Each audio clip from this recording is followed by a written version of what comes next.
Chapter 544. Sister, we're here. Cole ran into the cabin excitedly. I've told you twice not to call me sister during this trip. Edith looked up and glanced at him. Have you forgotten? No. Cole shuddered. No, I remember. Then who am I? My clerk, Lady Edith. And you? Father. No, the ambassador sent by the Duke of the Northern Region, Car Owen Kant. Very good. Remember not to make the third mistake. Edith stood up and stretched her stiff limbs. She walked out of the cabin. Call all the members of the emissary delegation. We're going to the inner city. This was a trick Edith often played. She always liked to observe her negotiation partners behind the scenes and get a preliminary impression of them before she came out to negotiate. Not only could she prepare for a rainy day, but she could also give the other party a fresh feeling. If the target was a man, he would be very interested in her. She never avoided her identity as a woman. Instead, she regarded it as a social advantage. Since she had the title of the Pearl of the Northern Region, she naturally would not waste it. Then, what about the heads? Of course we'll put them on the boat first. Do you want to carry them into the bedroom? She curled her lips. They're already stinky. Walking down the trestle, Edith noticed that there were a lot of boats in the canal and a lot of people gathered at the dock. Most of them were carrying bags and dressed like neither slaves nor merchants. This made her quite curious. Apart from the two kinds of people, few people would travel far during the spring plowing season. She summoned a servant. Go and ask them where they're going. What does it have to do with us? Cole was puzzled. Since Roland Wimbledon has occupied this city, he'll definitely issue some new policies to declare his authority. This can also reflect his character. Of course, it has something to do with us. Edith smiled. Besides, you can also spend a few golden dragon coins to ask the rats to help you gather information. But I prefer to hear it myself. Is that so? See and think, Ambassador, she said. This is a rare opportunity. After entering the city gate, the number of pedestrians on the streets suddenly increased. Simple stalls were set up on both sides of the road, and merchants were shouting their goods. For a moment, the shouts of hawking could be heard one after another. A few years ago, Edith had come to the king's city with her father to attend the 5th princess coming-of-age ceremony. The image of the city in her memory had not changed much. It was still very lively. In the city of Evernight, unless it was a festival or a celebration, there would be no crowd. Suddenly, a speaker on the street attracted her attention. Wait a moment. Edith stopped the procession and led Cole to the side of the crowd. You can saw wood? Can you lay bricks? Can you take care of cows and sheep? As long as he had a skill, he would be a talent that His Majesty needed. Go to the Western region, where His Majesty is building a new capital, Neverwinter. Your talents will bring you generous rewards. Talent? Edith pondered for a moment. That was an interesting way of putting it. But what did the new king's city mean? Neverwinter? Was there such a city in the Western region? Dozens of steps forward, there was another group of people. The witches are innocent. This is the confession written by the high priest before he was executed. Another speaker waved the document in his hand. They may be your relatives, your daughters, your sisters. If you're still afraid of them, send them to Neverwinter. There, they will be taken care of in every possible way. If you don't want to leave them behind, you can go with them. His Majesty has promised that the witch's family will be given a sheltered house and decent jobs. The high priest was executed. Cole widened his eyes. Edith frowned. If this was the new policy of Roland Wimbledon, it was too ostentatious. Was he not afraid of the church's revenge like thunder? It was not a battle between nobles, but a war of heresy. She did not know whether it was a blessing or a curse to be loyal to such a king. It took her an hour to finish walking the street that led straight to the inner city. She found that there were speakers like this everywhere along the way. They made up a book and repeated all the things that His Majesty had done after conquering the capital. Anyone who came to the capital only needed to listen for half a day to understand these changes. They didn't even need to look for a mouse. My lady, I've asked. The servant who was ordered to inquire about the news caught up with the group, panting. They're all going to. You're from Neverwinter, right? Edith interrupted. You know? Let's not look for an inn. We'll go to the palace to submit the envoy's document. She had a faint bad feeling in her heart. Now hurry up. What did you say? Cole was surprised. His Majesty has been away from King's City for a week? He didn't hold the coronation ceremony? That's what the receptionist said, the servant reported. His Majesty left a chief minister named Barav Mons to take care of the affairs, but he also left King's City yesterday. Now there is no one living in the palace except for the servants. The receptionist also said that if you want to talk to City Hall, he can pass on the message for you. That's not necessary, Edith said coldly. She did not expect that her premonition would come true. She had been rushing all the way, but in the end she found nothing. Roland was really planning to move the capital, abandon this great city, and go to the western region to build a new city. What on earth was he thinking about? It was impossible to build a city of this scale without 30 or 40 years of construction. What should we do? Cole asked in a low voice as he looked at the members of the envoy delegation who were in a daze. She looked sullen and said after a while, "Turn around and go back to the dock. We'll also go to Neverwinter. Anyway, they've already left. We don't have to be in such a hurry," Cole said bitterly. "I haven't bathed for a week and I feel like I'm going to have lice on my body." Edith tilted her head and sniffed her collar. She also smelled a strange smell. She finally sighed and said, "Then let's find a hotel to rest for the night and set off tomorrow morning." However, when the envoy delegation arrived at the dock the next day, they found that their ship had been burned to the bones. What's going on? For the first time, Edith felt that her brain was not enough to handle the situation. "Ahem, don't be angry, sister, Lady Edith, you have to look more and think more." Cole waved his hand to beckon a passerby. "Will there be a fire at the dock?" "Ah, you mean this," the passerby explained enthusiastically. "I don't know who the D****M thief hid the bodies on the ship, and the thief rat smelled the smell. You don't know, but everyone is very sensitive to this thing.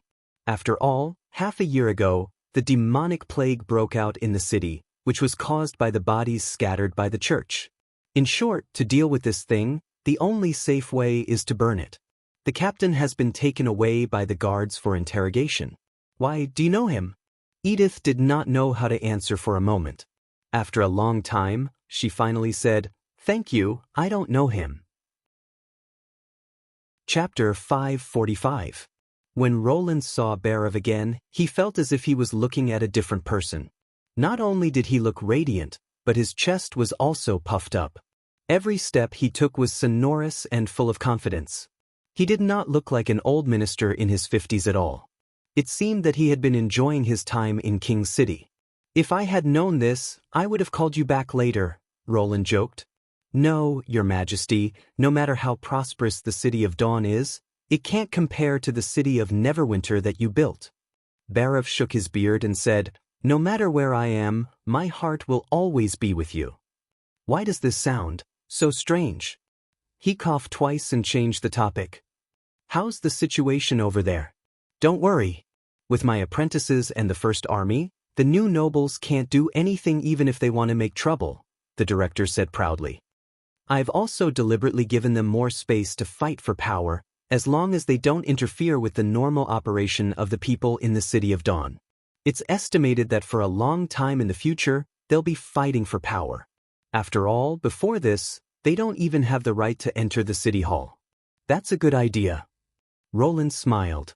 He also knew a thing or two about the checks and balances in politics. However, knowing was one thing.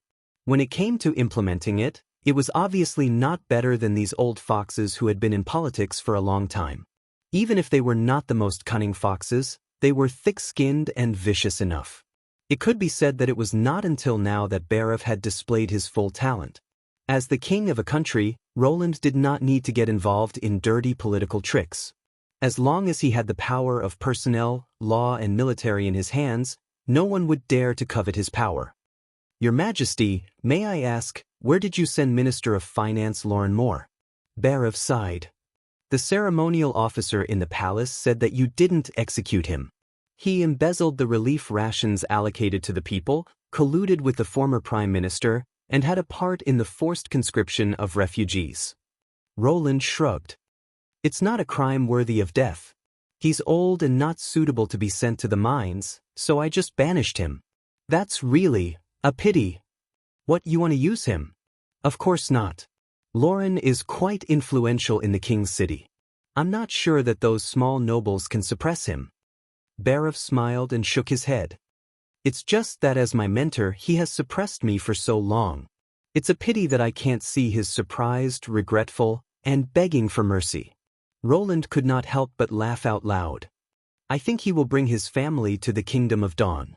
Maybe you will have a chance to meet him in the future. Let's not talk about this. I called you back because I want to build a few new factories. They're related to the next series of major renovations in Neverwinter. Do you need a lot of people? That's right. Otherwise, I could just order car, he nodded. We need at least 3,000 people. Barav smiled bitterly. You're the only one who would make such a request. It's impossible for any other city to have an industry that employs 3,000 people at once. The good news is that these 3,000 people don't need to all be literate. As long as more than 200 of them have completed elementary education, it will suffice. What do you want to build? Roland spread out the notebook that he had prepared in advance in front of him. A coke plant, a steel mill, and a forge. Is the steel produced by Miss Anna not enough? Barav asked. It's not that it's not enough, but it's too wasteful. Roland sighed. Her magic power should be invested in more advanced manufacturing, not consumed on the materials for the steam engine. I plan to realize the witchization of basic industrial products this year. The industry in Neverwinter was now at an inflection point. If they did not seek a breakthrough, it could be said that it would be difficult for them to make any progress. The reason was that the source power machinery still could not do without the support of Anna's materials, so the scale could not be further expanded.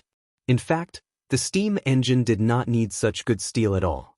The town's first engine was made of cast iron.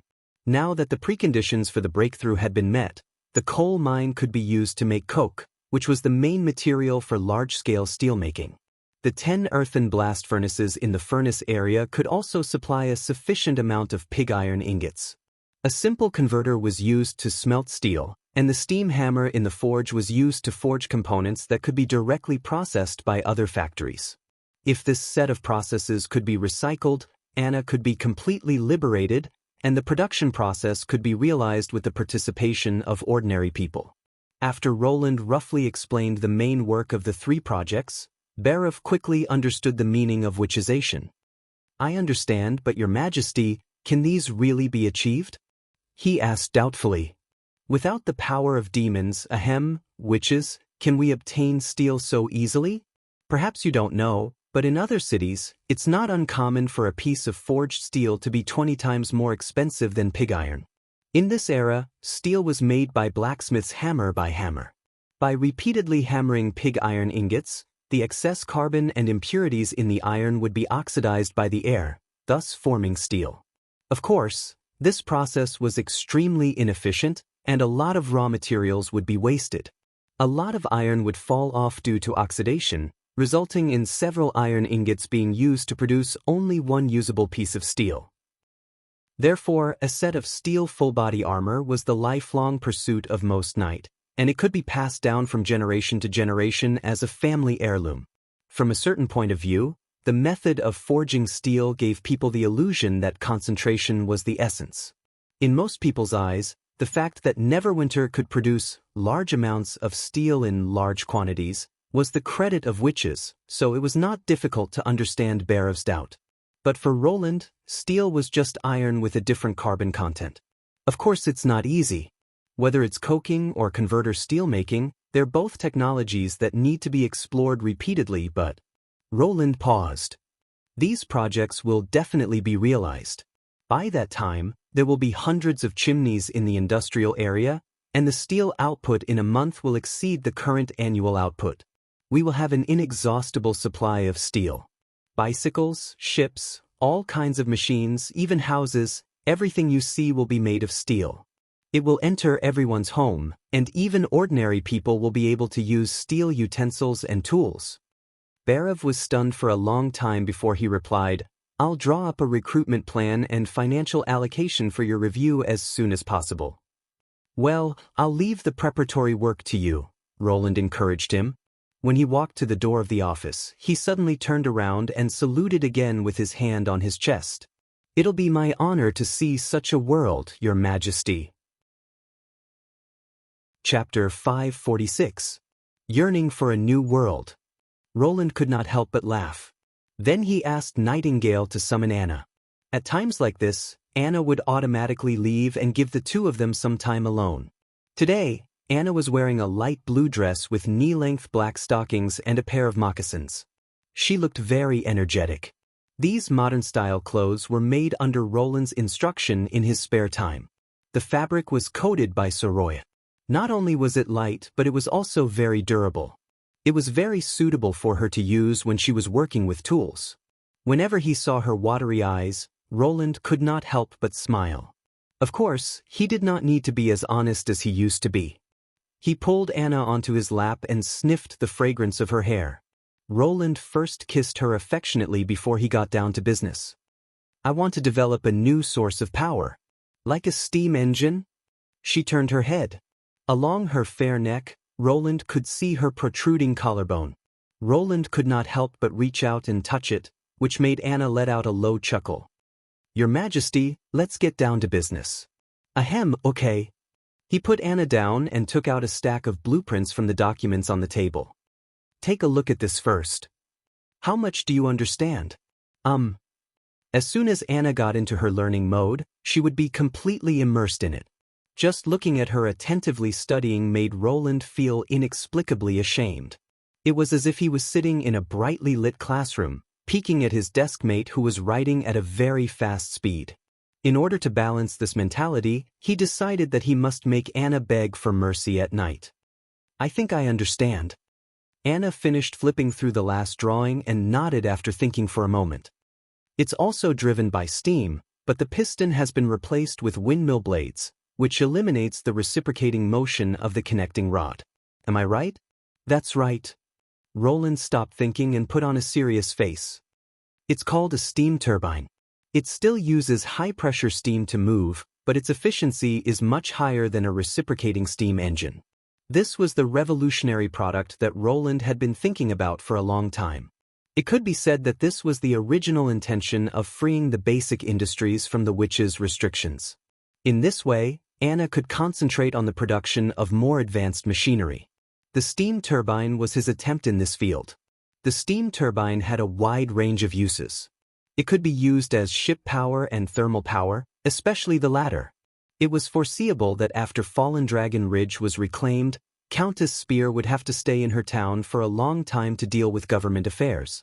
It would be difficult for Mystery Moon to maintain the nighttime lighting in the factory area with her magic power alone, let alone the electrification project in the residential area. Of course, Roland was unwilling to admit that it was his inexperience that led to the failure of the plan. To make up for this mistake, he could only use conventional means to generate electricity. Due to the inherent defects in the circulation principle of the steam engine, the electric current generated by the steam engine was sometimes high and sometimes low. Roland did not have the knowledge to stabilize the electric circuit, so it was more appropriate to use the steam turbine, which had a more stable output power and higher thermal efficiency. What should I do first? Anna asked. Just like the gunboat last time. Roland turned to the page with the blade drawn. Create a working verification model. It doesn't need to be too big, about 1 meter will do. The main problem is to solve the angle of the blade so that high-pressure steam can smoothly pass through each stator grill. As long as you can do this, you'll be halfway to success. How could he create a usable product without detailed data? He could only try again and again. As for the core part of the steam turbine, the impeller, Roland was not worried at all about the difficulties in processing it. The cutting precision of the Blackfire was far better than that of the finishing machines of the modern era. He also did not have to worry about the strength of the material. After all, the impeller worked at a temperature between 500 and 600 degrees, and the alloy steel Lucia had discovered was more than enough to handle the intensity of the work. The key was the angle coordination between the stator and the moving impeller. The former was like a fixed fence that adjusted the angle of the steam passing through, so that it would not swarm into the impeller and create a disordered or even opposite force. In essence, it was like a comb that combed the chaotic airflow. If the model could operate normally, it would not be difficult to scale up the production. When the processing methods and the level of materials were improved, it was inevitable that it would bear a rich industrial fruit. I see. Anna's eyes flashed with eagerness. Don't rush. Roland held her hand. You should have heard from Vendi that I've decided to take the initiative to capture the demons. Anna blinked. Will you go with us this time? Roland shook his head slowly. That's good. She leaned her head on his shoulder. I was scared to death when I saw you get hurt last time. Really? But I heard from Nightingale that you were the calmest one at the scene. If it wasn't for your decisive action, I might have really. Before he could finish his words, Anna covered his mouth with her soft hand. Don't say that word. I know. She did not release her hand until Roland nodded. Anyway, what I want to say is, you must protect yourself, understand? If there's an accident, immediately use the sigil of God's punishment. Don't hesitate, even if you don't catch the demons. I'll wait for you in the castle. Don't worry. Anna smiled. I won't let them hurt the other witches. After she left, Roland was silent for a long time before he said in a low voice, Are you there? Of course. Nightingale's figure appeared on the desk. But I didn't eavesdrop on what you said. I only came back after she left. He stood up and walked to the window. Looking in the direction of the snow-capped mountain, he roughly described the hunting plan he had in mind. Before you set off, you have to rehearse a few times in advance to familiarize yourself with the whole hunting process and the tasks you'll be responsible for. But this plan is only designed to deal with a small number of demons. As for the specific plan, it'll have to be adjusted according to the actual situation. At this point he paused. If the arrest operation encounters the worst situation, I mean the irreversible situation, you must bring Anna back no matter what. Nightingale did not answer immediately. When Roland turned to look at her, she said with a complicated expression, Is this the real reason why you don't go? Roland did not deny it. Otherwise, you'll definitely choose to save me, right? I understand. She sighed softly. I'll do my best. Chapter 547. North of the border city wall of Neverwinter. Iffy arrived at the previous ability test site and found that many witches had gathered on the grassland, including Maggie and the blonde girl who was always by her side. Iffy remembered that her name was Lightning. Seeing her, that guy even fiercely waved his fist, made a face, and pulled Maggie far away from him. If it were 3 days ago, Iffy would have taught the two of them a lesson and let them know that they should respect combat witches. But now, she just smiled silently. Looking at the alert look of the blonde girl, she unconsciously thought of Annie. At that time, Annie was just like her, always cautious and alert, always protecting Iffy behind her. Obviously, the two of them were just refugees who happened to travel together. Perhaps this was the so-called sisters in the alliance. Since everyone is here, I'll explain the next task. This operation is codenamed Melting Point and will be commanded by Ms. Agatha. His Majesty walked to the center of the crowd. Of course, many of you already know the content of the task. But for the sake of the newcomers, I'll explain it from the beginning. Newcomers. Does he mean me? Iffy immediately gathered her spirit. No matter what, this was the first task given by her new master. Since he assigned her to participate, it must be related to the battle. This was a good opportunity for her to show her ability and value. In order to understand the enemy's ability and promote the research of the sigil of Magic Stone, you'll go to Devil's Town behind the Snow Mountain, lure the demons to attack, and then capture them alive with an ambush. After Roland Wimbledon finished, Iffy was still in a daze for a long time. Was there something wrong with her ears? God, was he serious? An enemy called the demons destroyed the witch empire that once ruled the continent? And this blue-haired woman who was the commander of the operation was a senior witch from more than 400 years ago?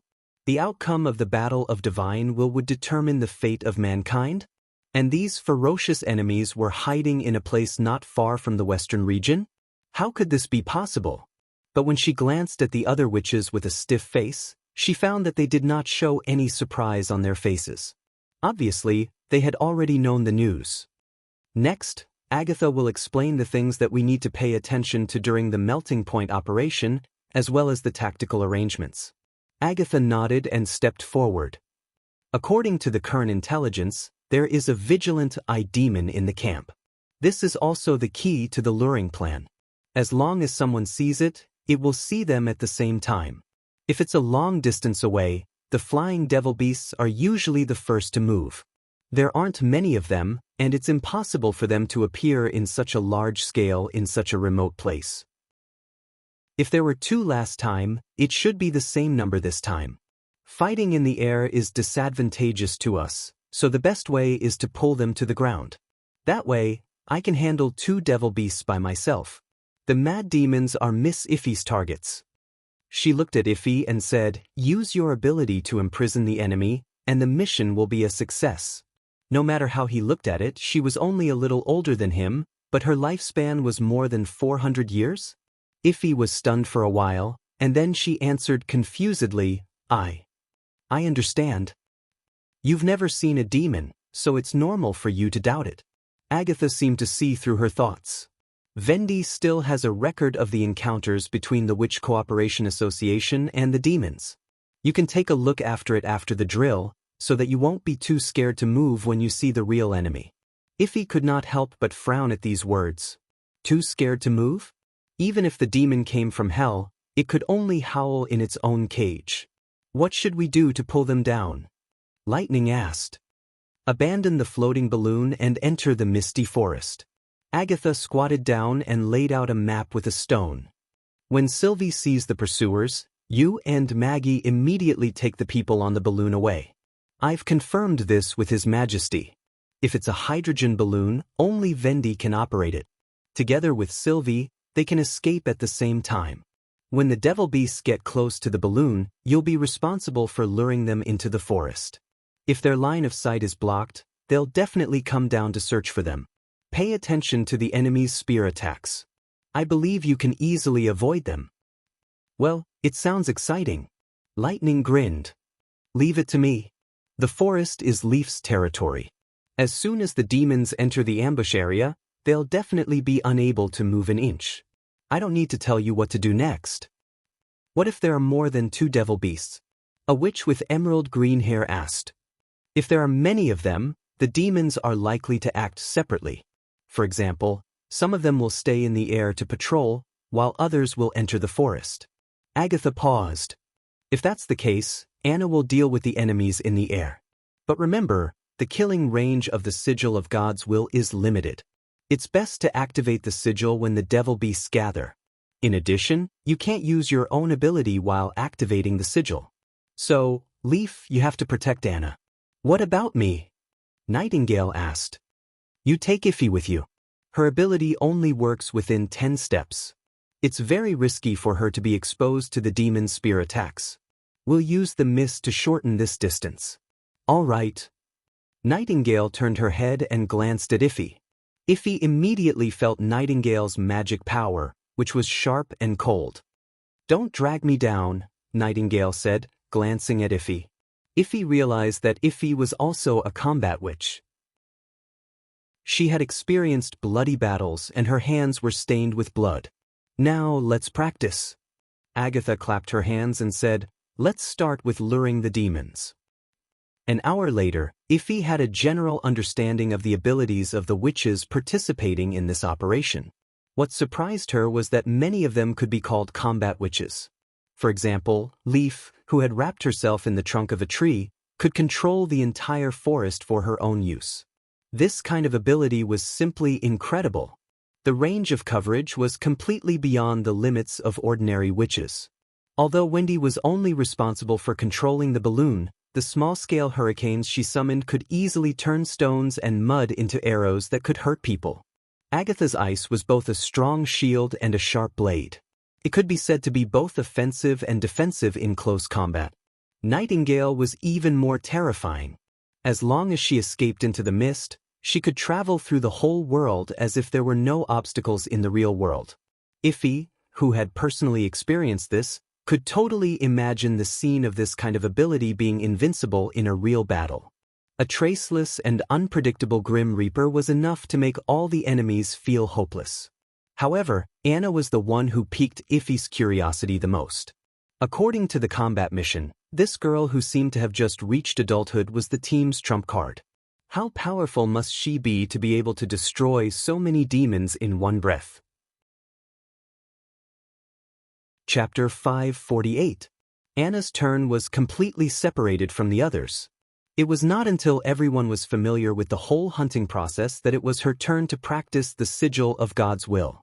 Although Iffy had no idea what kind of ability the Sigil of God's Will was, all the witches present seemed to be in high spirits and seemed to be very interested in the next practice. Could it be that they rarely saw Anna in action?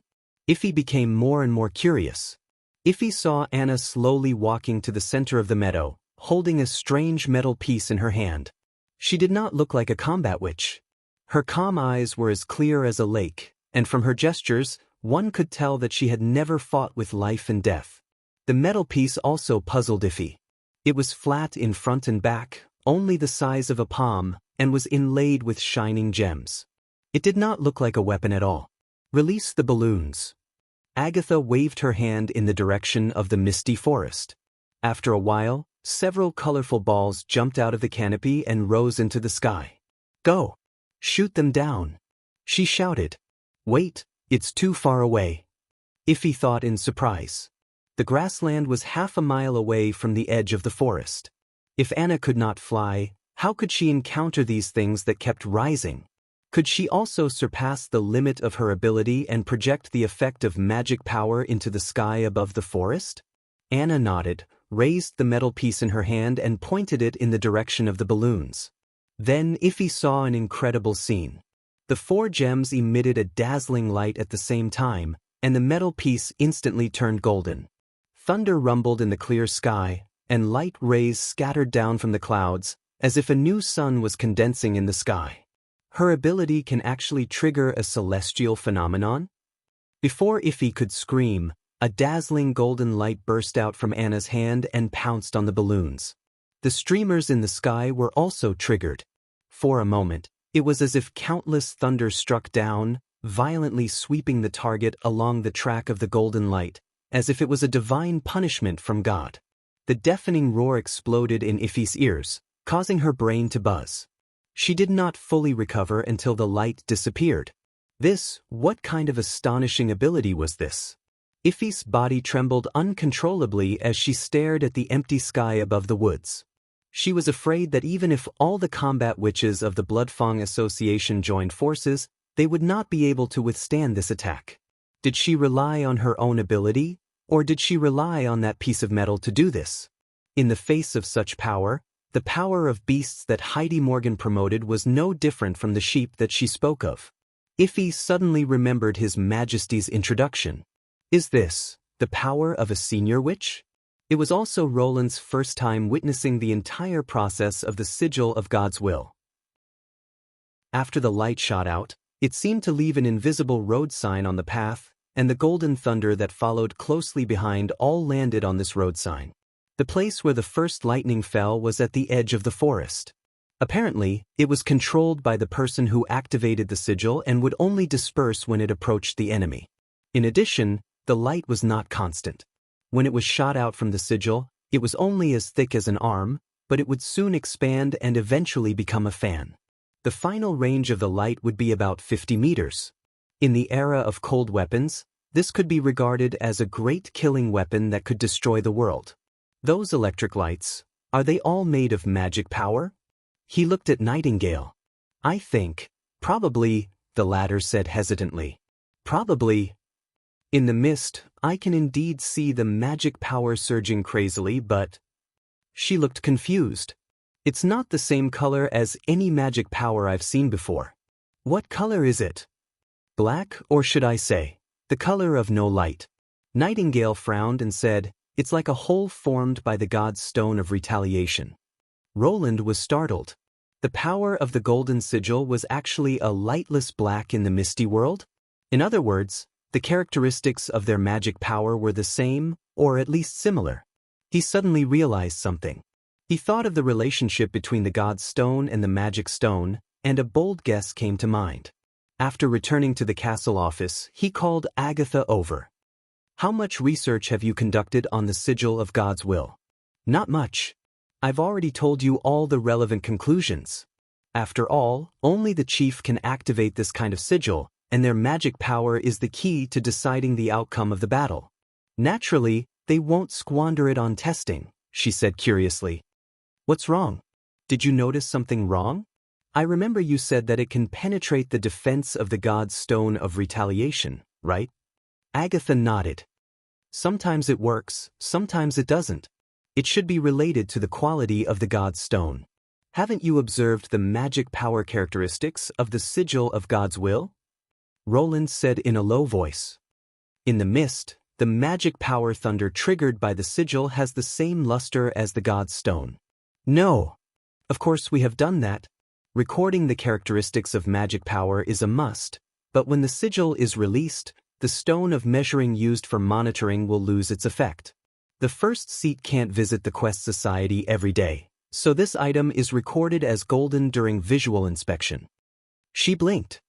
"Wait a minute, you said it has the same luster as the interference field of the god's stone?" "That's right," Roland said slowly. "I have a conjecture. The god's stone of retaliation is not a hole that forbids magic power.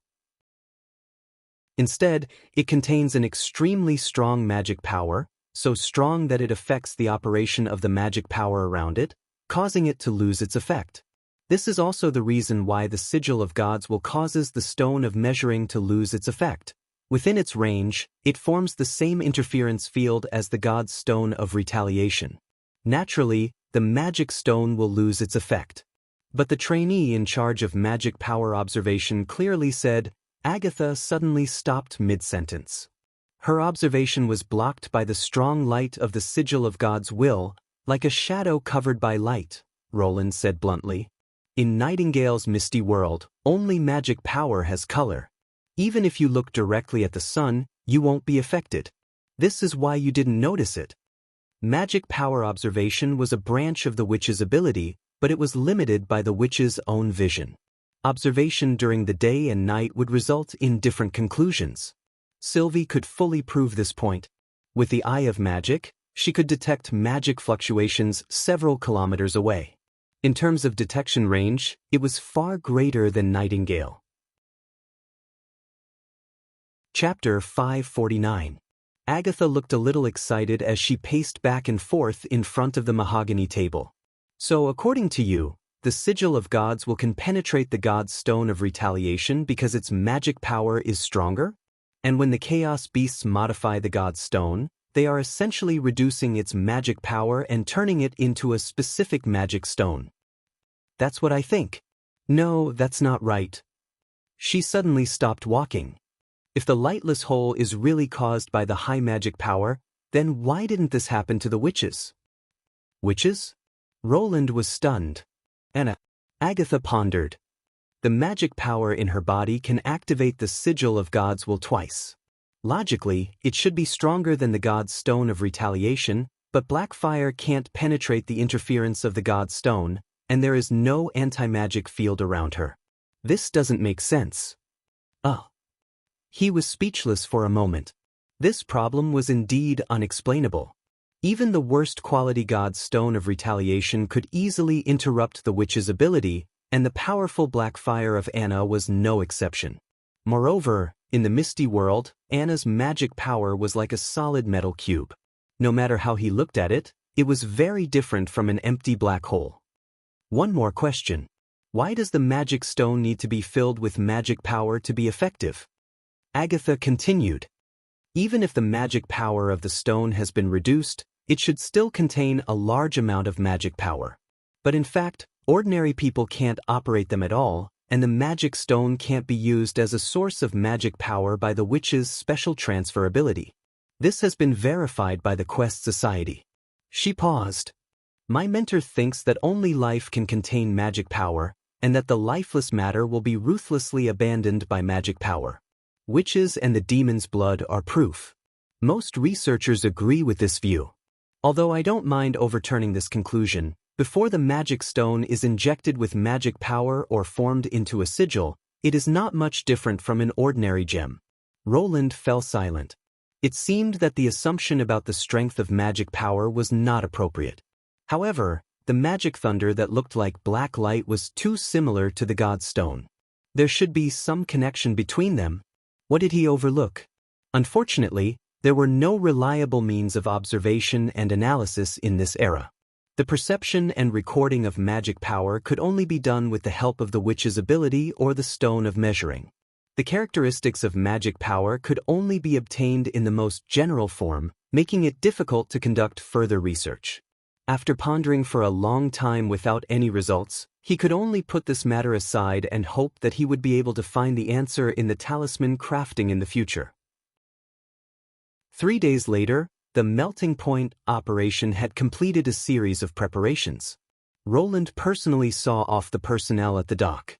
This was the first large-scale mixed military operation with witches as the protagonists. There were 2 ships in total, carrying the most elite veterans of the First Army, led by Brian. They had followed Roland to the city wall and fought against demonic beasts, so they had the highest respect and trust for the Lord. During the screening, they were repeatedly warned that they might face an extremely ferocious alien, which was even more powerful than demonic hybrids, and that those who did not want to participate in the mission could say so. In the end, no one flinched, and their answers were all approved by Nightingale. Even so, it was still a last resort to let these 100 people face the enemy. Although their willpower was reliable, Roland did not dare to overestimate the people of this era who were afraid of the gods and demons from the bottom of their hearts. He had experienced various kinds of movies and television shows, so he would not be surprised to see even the most ferocious and terrible monsters. However, for these ordinary people, it would probably be an indelible nightmare. Therefore, the carefully selected soldiers would set up a defense along the river 2 or 3 kilometers away from the operation site and would not directly participate in the hunting. They would only take on the task of intercepting the witches if an accident happened and they had to retreat. The members of the witch team were Anna, Nightingale, Vendi, Leaf, Agatha, Sylvie, Iffy, Lightning, and Maggie. It could be said to be the most powerful team in Neverwinter at present. According to Agatha, even the Lord of Hell would not be able to escape alive. Protect yourselves. Safety is the most important thing, Roland said solemnly. It doesn't matter if you can't complete the mission. I'll wait for you in the castle. Anna stepped forward and hugged him. Don't worry, I'm here. And me, your majesty. Coo! The little girl and the pigeon also hugged him. In the end, except for Agatha and Iffy, everyone hugged Roland. The former made a disdainful nasal sound and muttered in a low voice, "It's just a simple hunting mission. It's not a life and death separation. If the tequila dilly-dally like this every time they go to battle, the demons would have long built an outpost at the city gate." The latter was extremely shocked.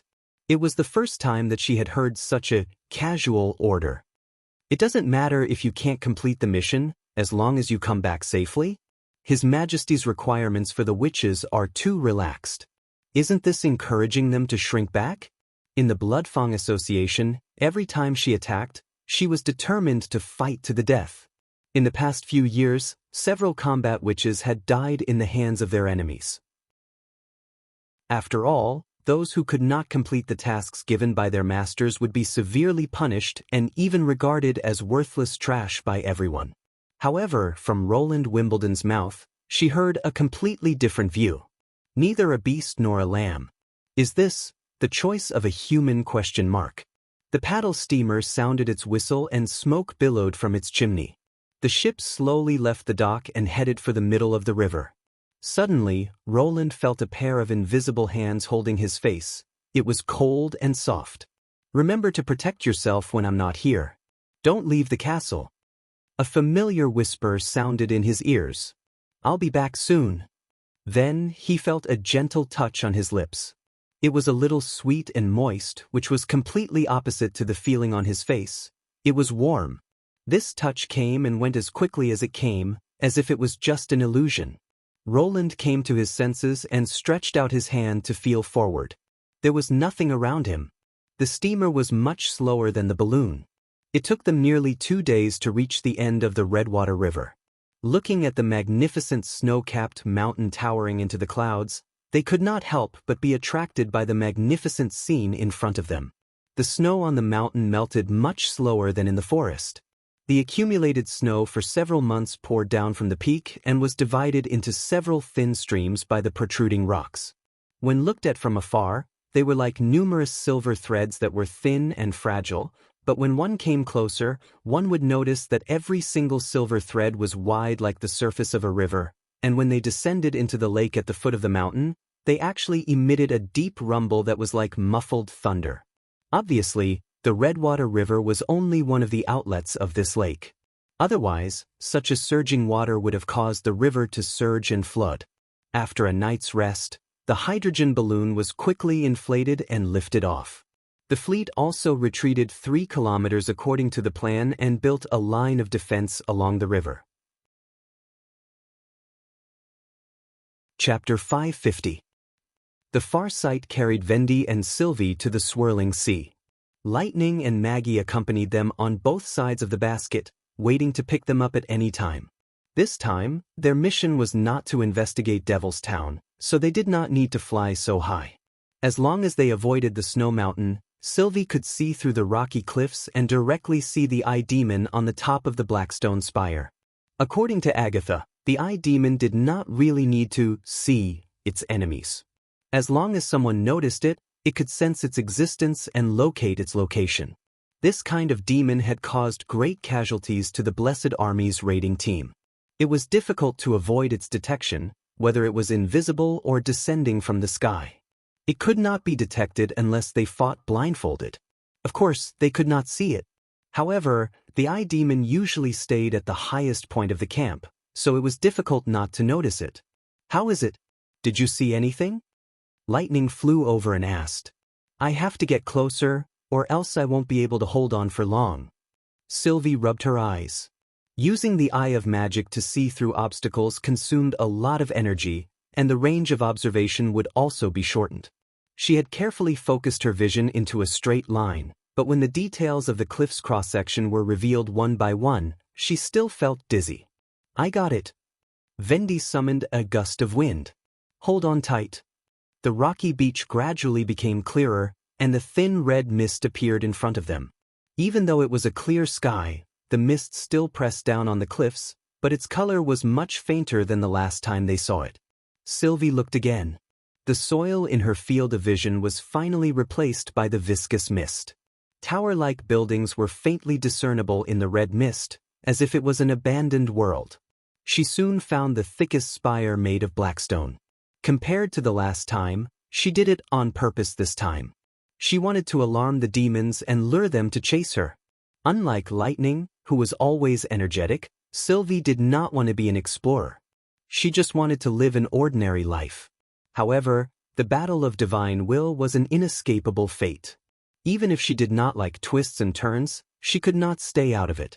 Just as she promised Tilly to go to Border Town to see if Roland was controlled by witches, she only hesitated for a moment when Roland announced the plan. Previously, she did it for all the sisters on Sleeping Island. This time, she did it for the Witch Union and the whole kingdom of His Majesty. Sylvie took a deep breath and looked up. In an instant, hundreds of eyeballs appeared in her field of vision. The black, soft-bodied monster was still lying in the same place, as if it had never moved. Even its limbs were fused with the top of the tower, as if it had grown out of the stone. The numerous eyeballs shifted their direction at the same time, and Sylvie could even see her own reflection in the dark eyeballs. This feeling made her hair stand on end. She felt a chill down her spine. "They're coming!" She interrupted her ability and shouted, "Let's go!" In the blink of an eye, Maggie transformed into a gigantic devil beast, and with a roll, she steadily stopped below the basket. Sylvie jumped down and landed on her spacious back. while Lightning carried Wendy on her back and followed closely behind. Together, they flew towards the concealing forest. Compared to the last time, they were completely prepared this time. The empty hydrogen balloon would be an eye-catching sign to guide the two sides to meet. According to the plan, Lightning would return to this place alone and lure the demons to go deeper.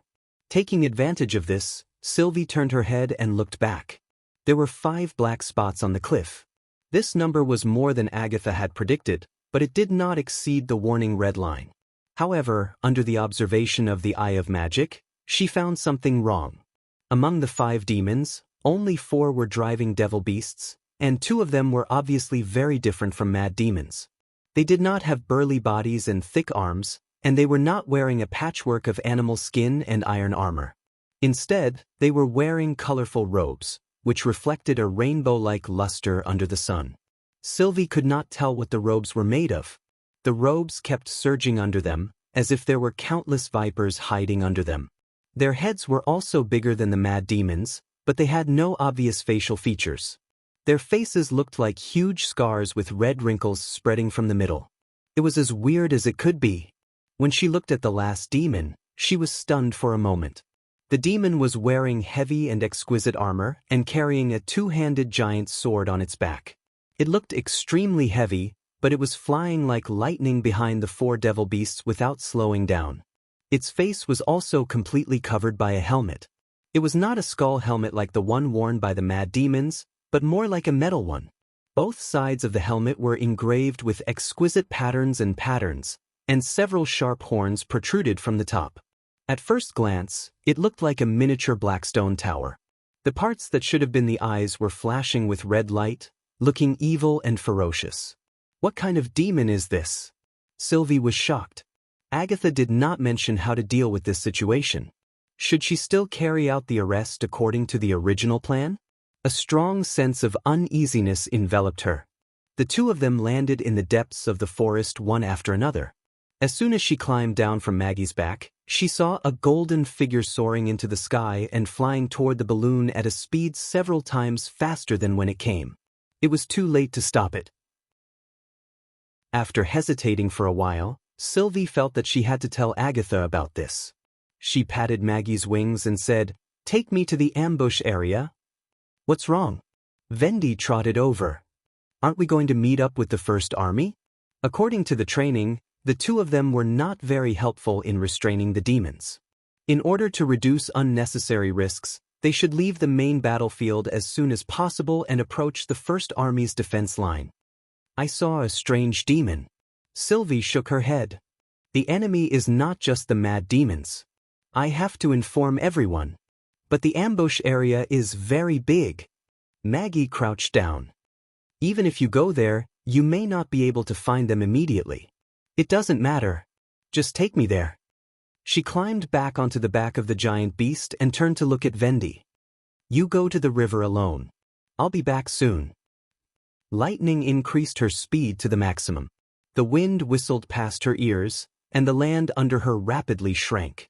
The forest, river, and beach became a mass of blurred color blocks and twisted lines in the blink of an eye. She had to rush back to the area where the hydrogen balloon was before the demons and pretend to flee in panic to lure the demons to pursue her. Chapter 551. Lightning rushed to the bottom of the balloon, found the explosives fixed on the balloon, and pulled out the delay fuse. Seeing the white smoke rising from the mouth of the explosives, she immediately fell to the sea. This was a simple self-destruct device. Once the enemy found the balloon, the baiter would have to destroy Farsight, lest the demons become interested in it, or abandon the witches to concentrate on this novel gadget, which would be awkward. As soon as Lightning fell to the sea, she heard a loud noise. In an instant, the sky seemed to brighten. Raising his head, he saw that the air sac had expanded into a huge red fireball. The center of the fireball was a bright orange color, surrounded by dark red smoke. The flames lasted for several breaths before gradually fading away, like a fallen sun. She even saw a demon that was too close to the fireball was overturned by the rolling flames, its whole body ignited, and it fell into the sea together with its mount.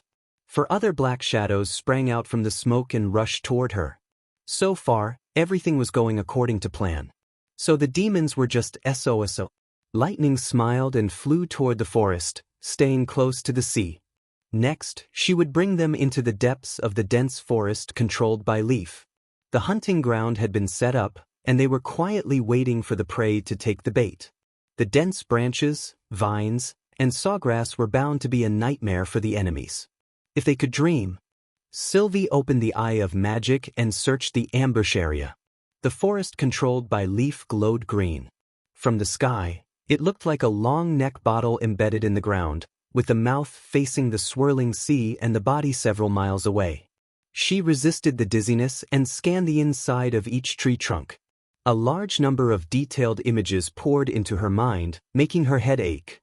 As she approached the mouth of the bottle, Sylvie finally found Agatha hiding in a big tree. "Why are you here?" As soon as Maggie landed, a gap opened in the tree trunk, and Agatha poked her head out. "The baiting plan didn't work?" "No, 5 demons came after us." She jumped off the back of the beast, picked up the white-haired little girl, and anxiously crawled into the tree. "But 3 of them are different." "How is it different?" Sylvie told Agatha about the strange demon she had seen in detail, and then she saw Agatha's shocked expression. Her heart sank. "Are they difficult to deal with?" It took her a long time to regain her composure. With an ugly expression, she said, "Those demons in robes are fearsome demons. They are terrifying killers to mortals, but witches are not afraid of them. You just have to avoid looking into their eyes. The real eyes of the fearsome demons are hidden under the fiery scars on their faces." "So they are fearsome demons?" Sylvie mumbled. In the stories of the ancient witches, these demons could directly shock the hearts of the enemy, causing fear, timidity, confusion, and despair. Often, 3 or 4 of them could defeat a troop of about 100 common people. Many people were so frightened that they did not even have the thought of resisting, kneeling on the ground while trembling, waiting to be slaughtered. Although the god's stone of retaliation could greatly weaken this effect, it couldn't completely eliminate it. Moreover, the enemy seemed to be born with the ability to affect the mind. When it was used, there was no obvious magic fluctuation at all. Then, what about the armored demon that can fly alone? Is it a lord of hell? Agatha's voice was extremely dry.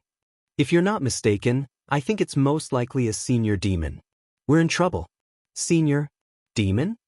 Sylvie said in surprise. The Union knows very little about them. They only know that each of these demons has several kinds of abilities. They look similar to humans but are much larger. They're extremely powerful both in terms of strength and magic power. She swallowed. It's said that only transcendents can compete with them. Transcendents? We don't even have an extraordinary now. Sylvie said anxiously. "Hurry up and inform Leaf to stop the operation. Let's regroup and retreat to the First Army's defense line." Agatha bit her lip. "It can fly alone because it's wearing a stone of flight. It's fine if it's only Lightning and Maggie, but there are so many of us. Once we leave Leaf's protection range, it's impossible for us to escape its pursuit. Although I've never seen a real senior demon, I've heard from Lady Alice that when you're fighting with these cunning and powerful demons, you have to focus all your energy on the enemy. Even a small mistake could cost you your life." After saying this, she patted the tree trunk hard until Leaf's voice sounded above her head. "I'm listening." "What's the matter?" Agatha said firmly. "There's a change of plan. Inform all the witches to change to Plan 2. Let Nightingale keep an eye on the armored demon. Anna should seize the opportunity to attack directly. Don't hesitate." Plan 2 meant giving up on capturing the demon and using the sigil of God's will to kill all the enemies. "Are we really going to fight against the senior demon?" Sylvie could not help hugging Maggie tightly. "Exposing our back to the enemy will only lead to death. Going all out is our only chance," Agatha said slowly. "The senior demon rarely appears alone. It always leads a large army. Now there are only 2 fearsome demons as guards. Even if it's not a transcendent, we may not lose." "I see Lightning." Leaf's voice sounded again. "They're coming." "Shoo." Sylvie held her breath. She heard two whistling sounds from the top of the tree, followed by the sound of something heavy landing in front of them. The demon's hurried footsteps echoed in the forest and soon faded away. Finally, only the low roars of the devil beasts could be heard. What's the situation? The armored demon didn't land. It's still following lightning. The other demons parked their mounts outside the forest and followed them into the forest.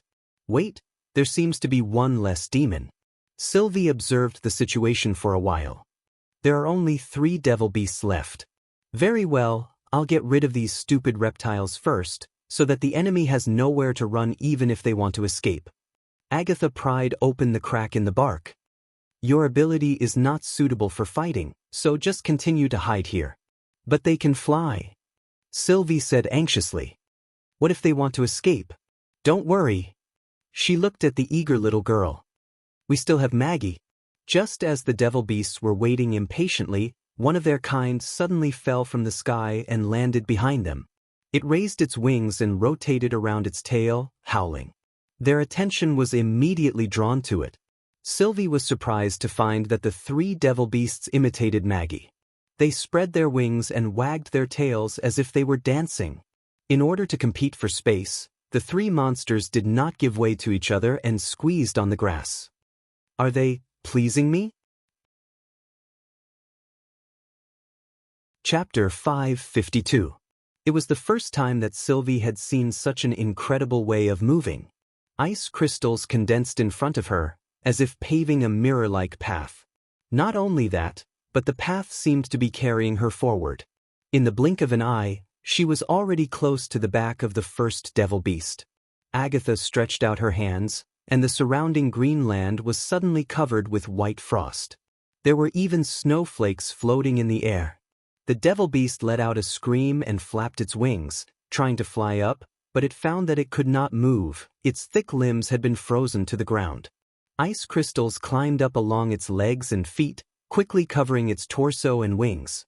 Almost at the same time, Maggie rushed forward, opened her bloody mouth, and bit the neck of another devil beast that was still dancing.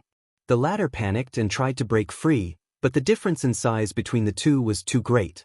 It was like a cub that had not yet left the nest and was suppressed by an adult beast. With a twist of her head, Maggie completely broke the devil beast's neck. The devil beast's body convulsed, and only its tail was still swaying. It smashed the devil beast, whose body had been frozen into ice, into pieces. At this time, the 3rd devil beast reacted. Although it did not understand why the same kind would suddenly kill each other, it knew that the situation was not good. It spread its meter-long wings and directly soared into the air, but it was too late. Agatha followed closely behind and also flew. In other words, she was walking in the air. The ice crystals extended along with the devil beast, and in the blink of an eye, a bridge was built straight into the air. Agatha ran up the ice bridge, and soon the target was within the range of her magic power. Sylvie could not help but cover her mouth. The ice bridge was like a flexible viper, biting the tail of the devil beast, and then turning it into an ice sculpture. Probably because the end of the raised ice bridge could not bear such a heavy object, it cracked and broke. The falling Agatha was caught by Maggie, and the ice sculpture fell heavily to the ground and immediately broke into pieces. From the time Agatha walked out of the forest to the time when all 3 demonic beasts were killed, it was less than 20 breaths. This was the fighting style of senior witches. Sylvie could not help but envy Agatha. Cut. Nightingale checked the bullets and closed the cartridge. Just now, she heard Leaf's warning. The enemy has changed. Operation Melting Point will be changed to Plan 2. This meant that Iffy's task had been cancelled, and she had to do it now. Of course, the most important thing was to create an opportunity for Anna to release the sigil of God's will. As soon as she thought of Anna, Roland's request came to Nightingale's mind. No matter what, you have to bring her back. I'm counting on you. She clutched her chest and bit her lips hard. This mission should have been completed easily, but she found that there was a hidden emotion in her heart that was hard to describe. Now that the mission had unexpectedly become thorny, this emotion gradually expanded. If things were really that bad, did that mean that Anna might also? No, absolutely not. unless she died. Nightingale shook her head and suppressed the surging, chilling thoughts into the depths of her heart. Roland had solemnly entrusted this task to her, and she must not let him down. Even without this instruction, she would not be able to pass this hurdle. In a sense, Anna was the savior of all the witches of the Witch Cooperation Association. If there was really an oversight because of this reason, she would never forgive herself for the rest of her life. "The enemy is coming." Leaf's voice rang in her ears. Nightingale cheered up and went in the direction Leaf had pointed. The world of fog was often cold and monotonous. Things that had nothing to do with magic power were twisted lines and ever-changing black and white blocks. This was the first time that Nightingale had seen such rich and mottled colors. Apart from the green forest background, two mad demons had a dim yellow luster on their arms and a light blue inside their bodies. The other two should be the fearsome demons that Leaf had warned them about.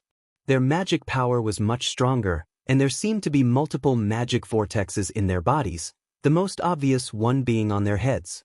There was also a senior demon that they needed to keep an eye on. If the intelligence was right, it should be monitoring the situation in the forest. There was no doubt that the fearsome demon, which could cause panic, should be the first target to be eliminated. Before they opened their eyes. When all four demons had passed through their hiding positions, Nightingale held the gun with both hands and leaped forward. She covered a distance of more than 10 meters in an instant and pointed the muzzle directly at the back of a fearsome demon's head. At such a close distance, she did not even need to get out of the fog. As long as she was not unlucky, the gun barrel would not be cut in half by the lines that suddenly appeared.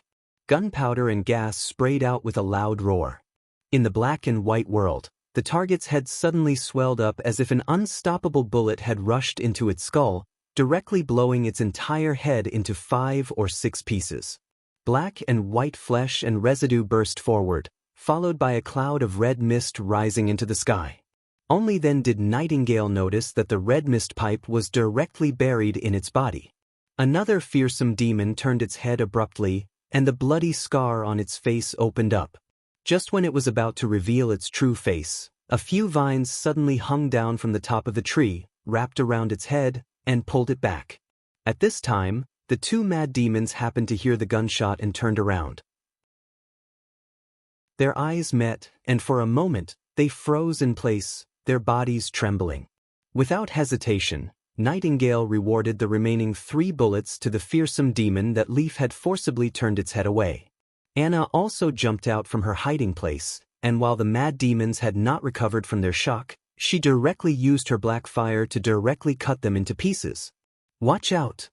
Lightning, who had been in the air luring the enemy, suddenly shouted. As soon as Nightingale looked up, she found that a giant sword was slashing towards her. Instinctively, she wanted to escape into the fog, but found that the enemy who was waving the sword reached out to her. The black and white world that had already emerged was instantly shattered. What kind of ability was this? How could it interrupt magic? Nightingale had no time to dodge. As the sword was about to fall, a black curtain suddenly spread over her head, not so much a curtain, but rather a very smooth mirror, and she could even see her surprised expression reflected on it. This was black fire. Clang!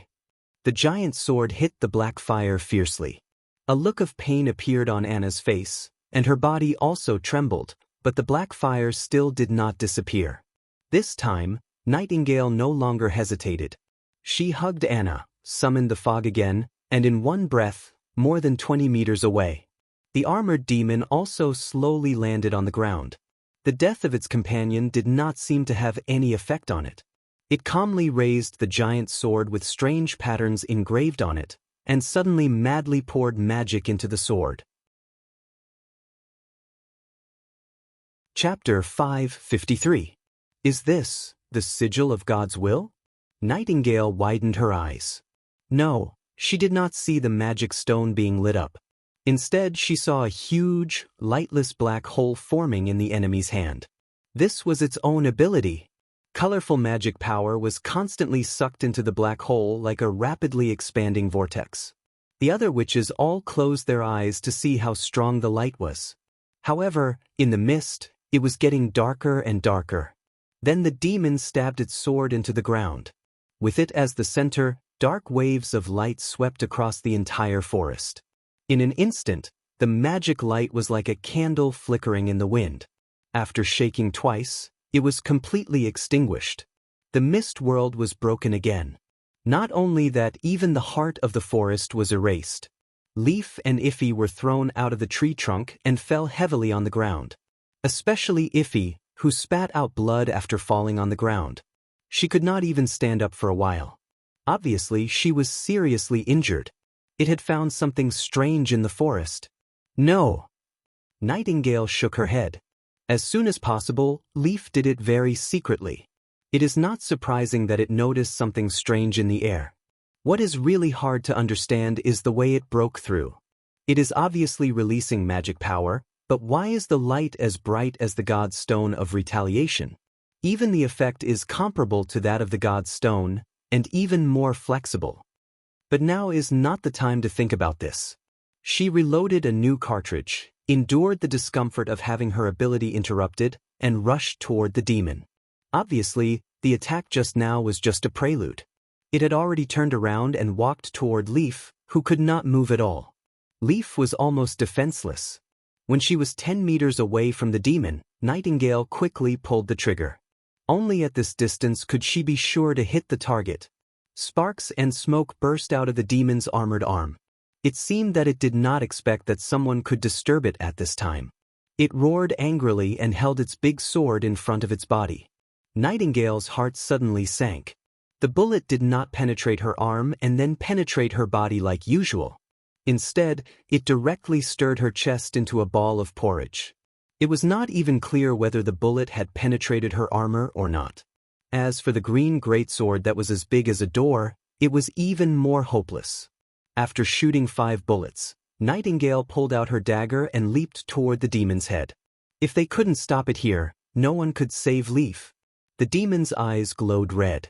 It sheathed its sword and made a diagonal slash. It was so fast that it did not look like a normal person could do it. Nightingale's reaction was also within her expectations. She faced the blade of the sword. Just as she was about to be cut in half, the mist appeared again. Although the lightless ripple could eliminate the effects of an ability on a large scale, it could not seal off magic power. Once the chaotic cyclone stabilized, the ability could be used again. This was something Nightingale, who could observe the flow of magic power, was well aware of. The outline of the greatsword in the black and white world was instantly distorted. She found the break point on the blade as fast as she could, passed through the thick blade, and stabbed the dagger into the gap of the demon's helmet. With a dang sound, the dagger broke into 2. It was actually a magic barrier? Damn it, just how many abilities does it have? Nightingale hurriedly retreated, and the armored demon, who had come to his senses, followed closely behind. He raised his sword and swept again. She tried the same trick again, but this time she was not so lucky. The demon waved its sword and reached out to grab something in the air. Nightingale, who was passing through the blade, was forcibly dragged out of the mist. The moment she returned to reality, a small part of the blade was still inside her body. A stream of blood flew out and a long wound appeared on her waist. Soroya's special protective suit was also torn from the inside out. Nightingale let out a muffled groan. Ignoring the stinging pain in her waist, she landed on the ground and rolled backwards, trying to avoid the demon's attack. Unfortunately, the demon's step covered a distance of more than 2 meters. Coupled with the demon's speed, which was no less than that of an extraordinary, such an escape was completely futile. Just as the blade was about to slash down, several beams of purple light appeared beside the demon and quickly converged, completely sticking its limbs to its body. It was Iffy's magic cage. "Crush it!" Nightingale shouted. "I can't do it." Iffy gritted her teeth and said, "It's too strong." Iffy's fist was completely closed, but the beam of light could not shrink any further. Instead, it trembled as if it was about to burst. The demon let out a deafening roar and raised its hands, breaking the cage that bound it. Before it could lift its sword, another circle of light came down. "Let Mississippi." Anna used the golden thunder. "Hurry!" Iffy said word by word. Judging from her expression, such a cage could not hold for long.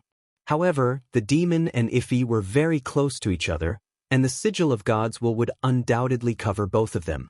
Now! Nightingale shouted to Anna in the distance, "Activate the sigil." When their eyes met, Anna immediately understood what she was thinking and raised the metal piece in her hand with all her strength. The forest was suddenly filled with golden light, and the sky was sprinkled with rays of light. The demon howled.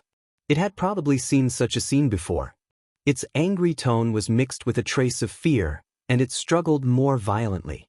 The demon could not use the dispelling ability continuously.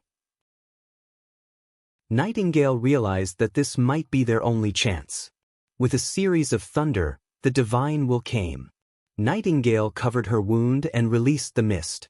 When the dark thunder was about to hit their heads, she appeared behind Iffy in a flash, hugged Iffy with both hands, and leaped to one side without stopping. The whole movement was done in one go, and Iffy was pulled out of the attacking range of the sigil of God's will in 2 steps. This move not only required willpower and courage, but also Anna's cooperation. If the latter did not control her magic properly, the first lightning strike would land slightly in front of them, and the subsequent bombardment would seal off all their escape routes. Nightingale believed that Anna could do it. No one could do it better than her in terms of magic power control. And the facts proved this point. The ground where the senior demon stood was instantly covered by the golden light, and even the weeds and vines were turned into ashes. Anna swayed a few times, and could no longer support her weak body. She fell to the ground. "Anna!" Leaf finally recovered some strength and stumbled towards her. "She's fine. She just ran out of magic power." Nightingale grinned. She felt a tearing pain in her waist every time she spoke. Fortunately, although the wound was quite scary, it did not hurt her organs. As long as she did not continue to exercise vigorously and cause the wound to rupture, she would not be in danger. "You're hurt," Iffy said with a complicated look. "Let me bandage it for you." Nightingale nodded. Just when she was about to lift her robe, she suddenly froze. She saw a black figure slowly walking out of the flying smoke and dust. The demon's helmet had several broken horns, like a collapsed stone tower. Its exquisite armor was full of cracks and mud. One of its arms and the giant sword were missing, but it was still alive. His opponent had forcefully withstood the attack that should have been fatal. The demon hissed ferociously. Nightingale was not sure whether it was laughing or not, but she could hear the irrepressible excitement and murderous intent in its voice. Its movements were no longer calm, and the red light was much dimmer. It looked like it would fall at any time. However, she and Leaf could not move, Anna was in a coma, lightning was missing, and Iffy was running out of magic power. No one could stop it now. The witch beside her suddenly stood up. "What are you going to do?" Nightingale shouted in a low voice. "Fight until the last moment." Iffy held the dagger hidden in her clothes in her hand. "This is the mission of a combat witch. You can still use your ability, right? Take them and hide. If you can't take all of them, take at least one of them." Nightingale suddenly remembered Roland's request. That's right. She had to take Anna back. This was the agreement between her and His Majesty, and she had to do it no matter what. At this moment, a familiar roar suddenly came from the sky. Roar. Chapter 554. As soon as the demon raised its head, it was smashed into the ground by Maggie. The strong impact made Nightingale feel the ground tremble. If an ordinary person was hit like this, all his bones would have been crushed. "Well done, Maggie." Leaf clenched her fists and said, "Stomp it to death. Bite it with your mouth and whip it with your tail."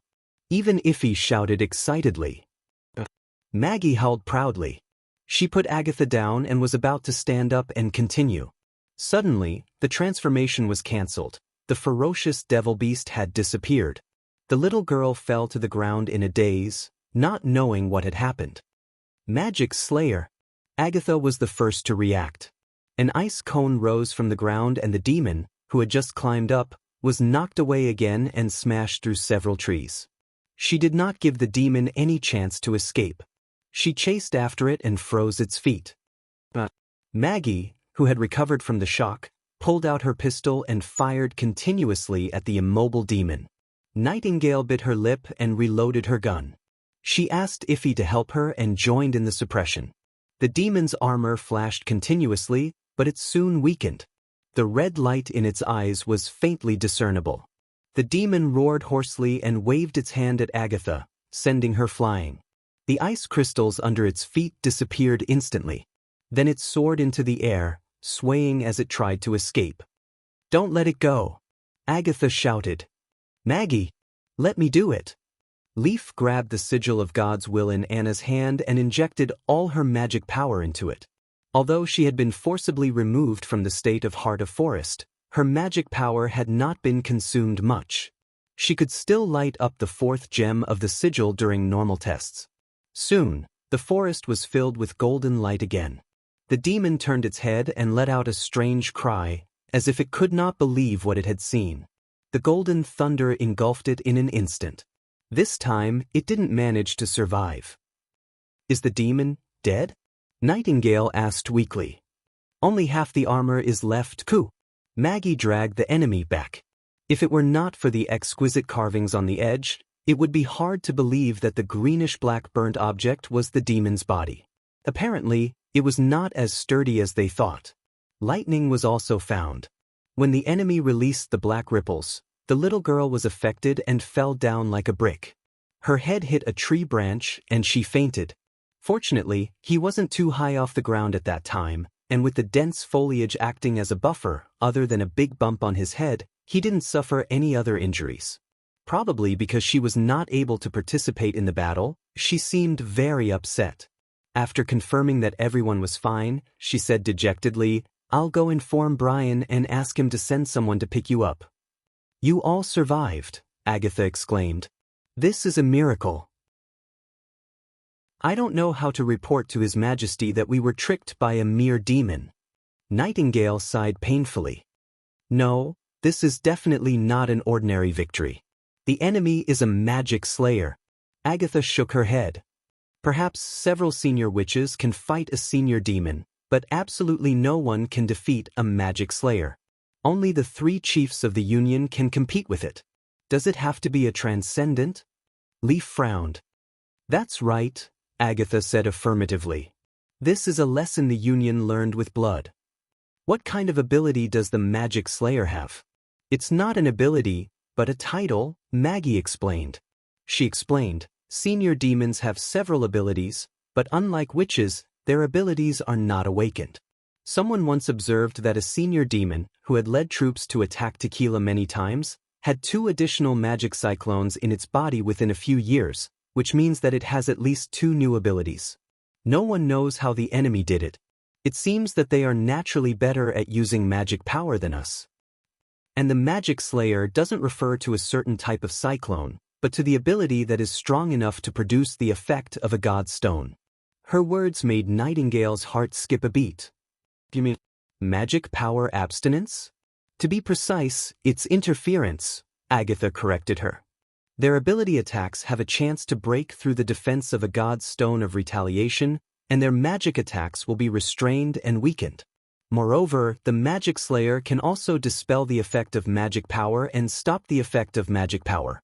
It's a formidable enemy for any witch." You don't quite understand." Iffy was puzzled. "Isn't this a special ability?" "It's not that simple," Aggie sighed. "Take Anna as an example. If she can become a magic slayer, it means that her black fire can exist even within the range of the god's stone of retaliation. At the same time, her black fire will form an interference zone around it, and all other abilities will be rendered ineffective, unless the opponent is another magic slayer." Nightingale could not help but think of the dull black hole. From the beginning of the battle, the magic slayer's various attacks had not flashed with any magic power.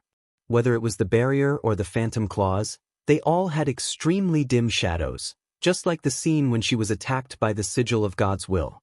She briefly described what she had seen. "Is that why the sigil of God's will didn't completely kill it?" "Probably," Agatha said with a shrug. "After all, it's my first time experiencing such a battle." There's no record of the Union using the sigil of God's will to fight against the Magic Slayer. Then they won with their own strength? Exactly. Agatha nodded. This is the real strength of transcendence.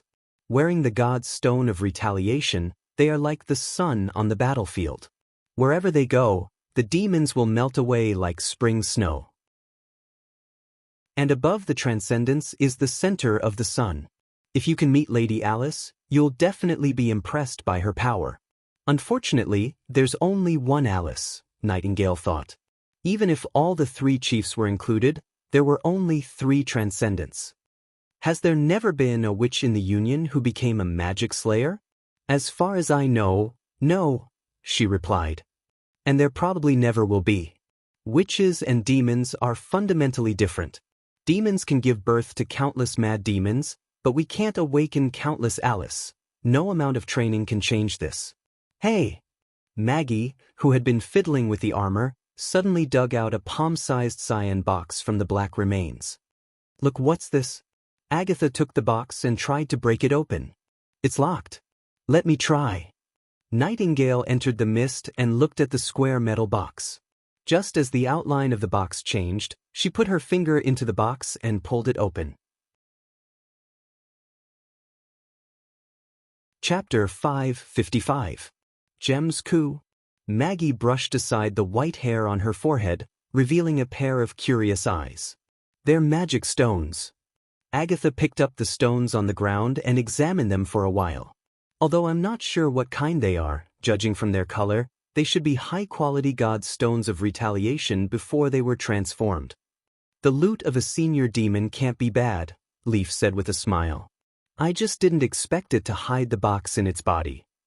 Well, if that's the case, will the other demons also have the same box, Coup? Maggie said excitedly. I'll go look for it. Be careful not to touch the jar that stores the red mist. Agatha warned. Half an hour later, Maggie ran back excitedly with 2 black boxes in her hands. We found them from the demons in colorful clothes. Nightingale still took out magic stones, but this time the stones looked dimmer and smaller, but there were more of them. Agatha gathered the magic stones together and frowned. What's wrong? Nightingale asked. Is there something wrong? Magic stones seem to be too many. Isn't it good to have more? She shook her head gently. The Union has killed thousands of fearsome demons. If magic stones were so easy to get, the Quest Society wouldn't have tried so hard to capture and raise chaos beasts. Why do they carry so many magic stones with them? It's probably accumulated over the past 400 years. Nightingale revealed an ugly smile. It's just like an unlucky guy who finally managed to save up a sum of money and decided to go home to farm after finishing his work. As a result, we shot him dead, and all his inheritance fell into our hands. No one laughed out loud. Everyone understood what this meant. If a large group of demons had never stopped producing magic stones for 400 years, how much war resources would they have accumulated? Forget it. It's useless to think about it. After a brief silence, Agatha broke the silence. Anyway, we have no other choice. Under the guidance of lightning, the first army finally arrived at the woodland. Are you all okay? Vendi anxiously jumped down from Lightning's back and checked each sister one by one. Anna, it's a coma caused by the exhaustion of magic power. Don't worry, Nightingale comforted. Everyone is fine. I've said it before, Lightning's head had been bandaged, revealing only the fine bangs on her forehead, but Sister Vendi kept urging me. What is this? Brian looked at the corpses on the ground in surprise. Are they demons? That's right, dead demons. Nightingale shrugged. You have to let the soldiers carry them back. Meat, armor, clothes, and weapons. None of them can be missing. This is His Majesty's order. Yes. Upon hearing the order, Brian immediately became serious. I'll arrange for someone to do it. It's a pity that we didn't catch a living demon. Agatha sighed. The plan to make the sigil has to be postponed again. A living demon? Lightning tilted her head and said, Probably. What? Everyone turned to look at her. But I'm not sure. She blinked. If the demon can swim, It might still be alive.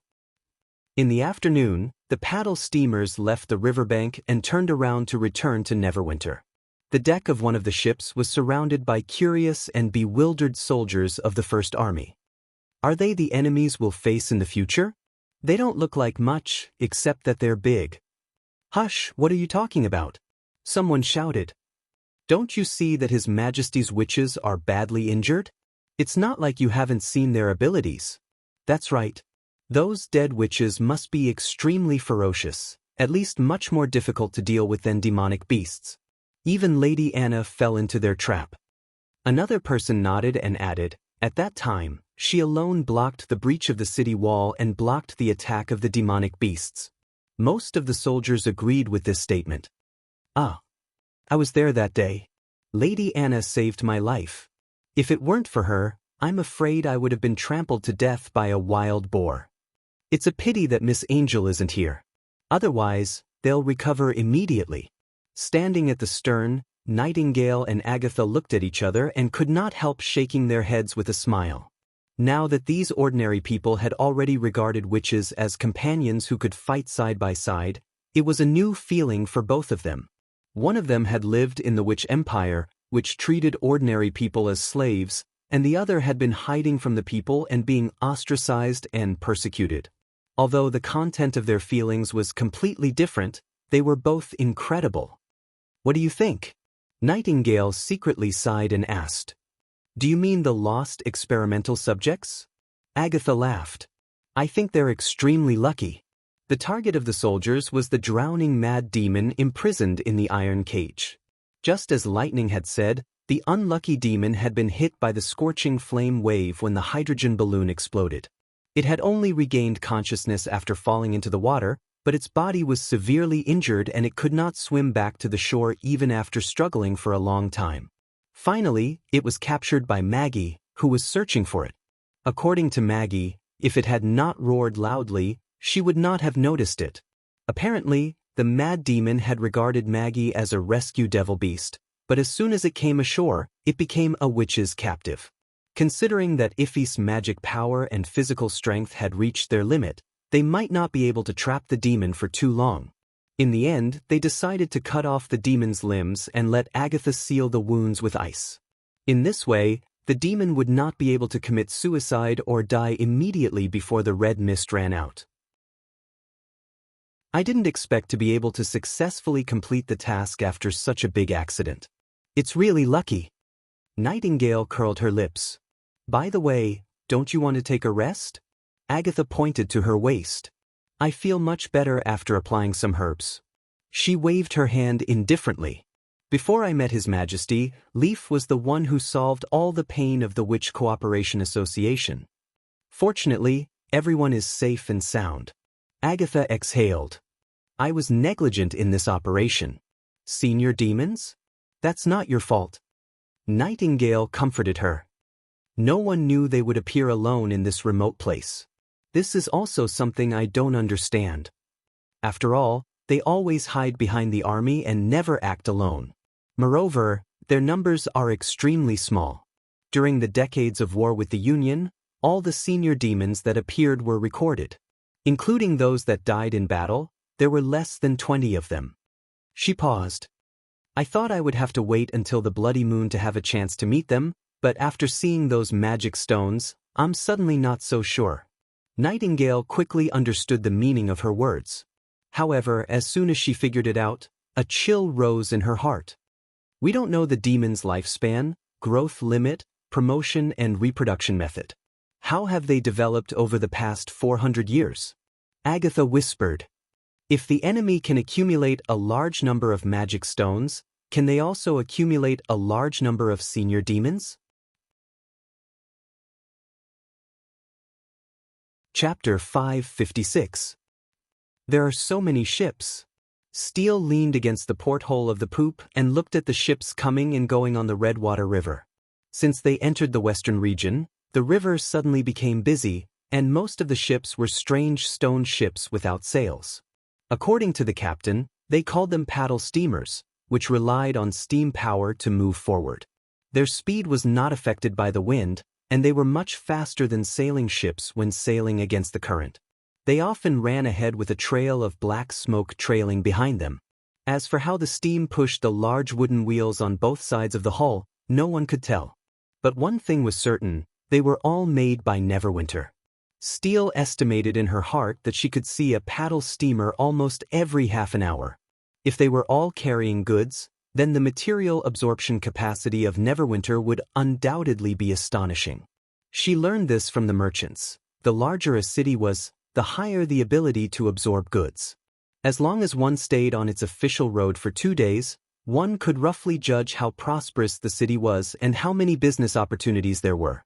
If one was good at communication, one could even analyze the most popular goods in the city. Obviously, this Redwater River was the most important transportation route in the western region. And the busy river also meant that the propaganda she saw in King's City might not be His Majesty's boasting. In a short period of time, he integrated the western region into a new city, and the number of permanent residents and commercial trade had already surpassed the original capital.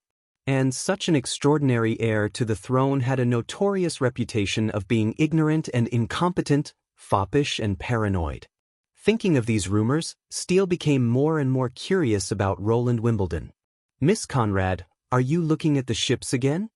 The door of the room was pushed open, and a handsome brown-haired man dressed in luxurious clothes came in.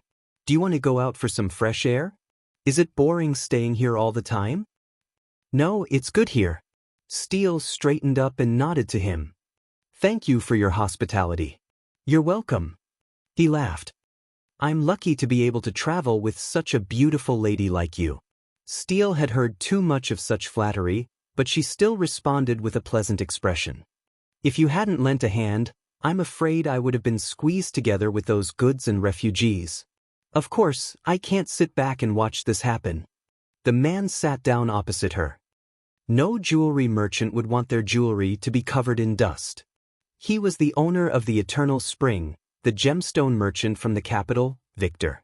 After the original ship was burned, Steele quickly chose this two-masted ship from the other ships heading to the western region.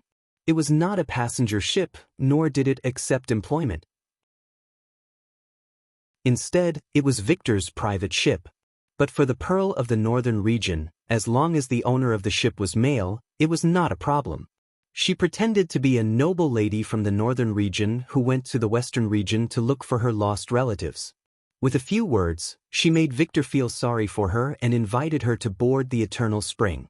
Compared to ordinary small sailboats and cargo ships, the Eternal Spring had a comfortable cabin at the stern. Not only was it spacious and bright, it did not have the rotten smell of wood left behind by years of traveling on the waterway. Her master had even prepared 2 servants for her, but he didn't even accept a single golden dragon. Of course, the only price was that Victor would visit her from time to time to express his generosity and care. But Steele, who was good at mingling in the aristocratic circle, had long been accustomed to this. If the other party was good enough, she would even enjoy the feeling of controlling him. Although these ships can move without wind, they're still a little too simple. Victor poured himself a cup of black tea. "I once boarded a paddle steamer and carefully observed it. It's not only noisy, but also very shaky. It's good for hauling goods, but not a good choice for long-distance travel. Of course it's not as comfortable as the Eternal Spring." Steele chuckled. "But why do I feel as if they appeared overnight? There weren't such ships in the western region before, right?" "You're right. They appeared overnight." Victor curled his lips. "I used to go to Longsong Stronghold. There was no such strange thing. After just one winter, they're everywhere. 20 or 30 paddle steamers were built in one winter." Steele couldn't help but be surprised. As the successor of the Kant family, she naturally knew what it meant. Because a big city needed to digest a large number of materials, its expansion was also limited by the transportation capacity of materials. This kind of fast-producing paddle steamer was obviously an excellent tool to expand the transportation capacity. If it could continuously transport food and commodities from all over the kingdom to the western region, the speed of Neverwinter's expansion was likely to be far beyond people's imagination. As for the noise and tremors, they were not worth mentioning at all. By the way, Miss Conrad, don't care about those Uno-aesthetic stone ships. I have something more interesting here. Maybe it can help you pass the time. Victor called a maid beside him and whispered something in her ear. The latter nodded and turned to leave the room. What is it? Something that can match your beauty, he said proudly. It's also my old profession. The maid quickly returned to the poop with a rather exquisite booklet. Victor spread it in front of Steele. Which one do you like? There were many patterns of bright crystals drawn on the parchment. The brushwork was exquisite and the color was bright. Even the transparent luster was leaping on the paper. Obviously, the painter who drew the booklet was very good at this. This is a gem? To be precise, it's a gemstone. Victor explained carefully. When I buy them, I set the price according to the standard in the booklet. Compared with the carved and polished jewelry, the gemstone has a different flavor. If you're interested in any kind of gemstone, please tell me. Of course, if you prefer the finished product, I can also go back to the King's City and ask a jeweler to make a jewelry for you. Steele casually flipped through the booklet and handed it back to him. Thanks, but no need. Victor took the booklet in surprise. You're not interested in these? I don't know the whereabouts of my relatives. I'm really not in the mood to choose these luxurious gifts. Please forgive me, Steele said in a low voice. If she agreed here, he would also pester her after arriving at Neverwinter, which would not be good for her next action. Although most women would be fascinated by these shiny things, she would rather appreciate the steam engine that propelled the paddle steamer. Compared with the jewelry that only circulated among the nobles, those things were really valuable. Soon after Victor left, a series of long whistles suddenly came from the bow, rising and falling, deep and vigorous, as if a huge fleet was leaving the port. Chapter 557. This is Border Town. No, Neverwinter? Edith walked down the gangway and looked at the busy and orderly scene in front of her. She could not help but be dumbfounded. Although she had made all kinds of speculations before arriving, she found that she had underestimated this city. The area of the dock area was more than 3 times larger than that of King's City. On one side, it was crowded with sailboats and cement boats, and the ore and coal on the yard were piled up into a small hill. On the other side, a dozen paddle steamers were slowly leaving the pier in a column, and there were many people standing by the embankment to see them off. All the people on the boats wore uniforms and stood straight on both sides of the ship. Even Edith could feel their fighting spirit.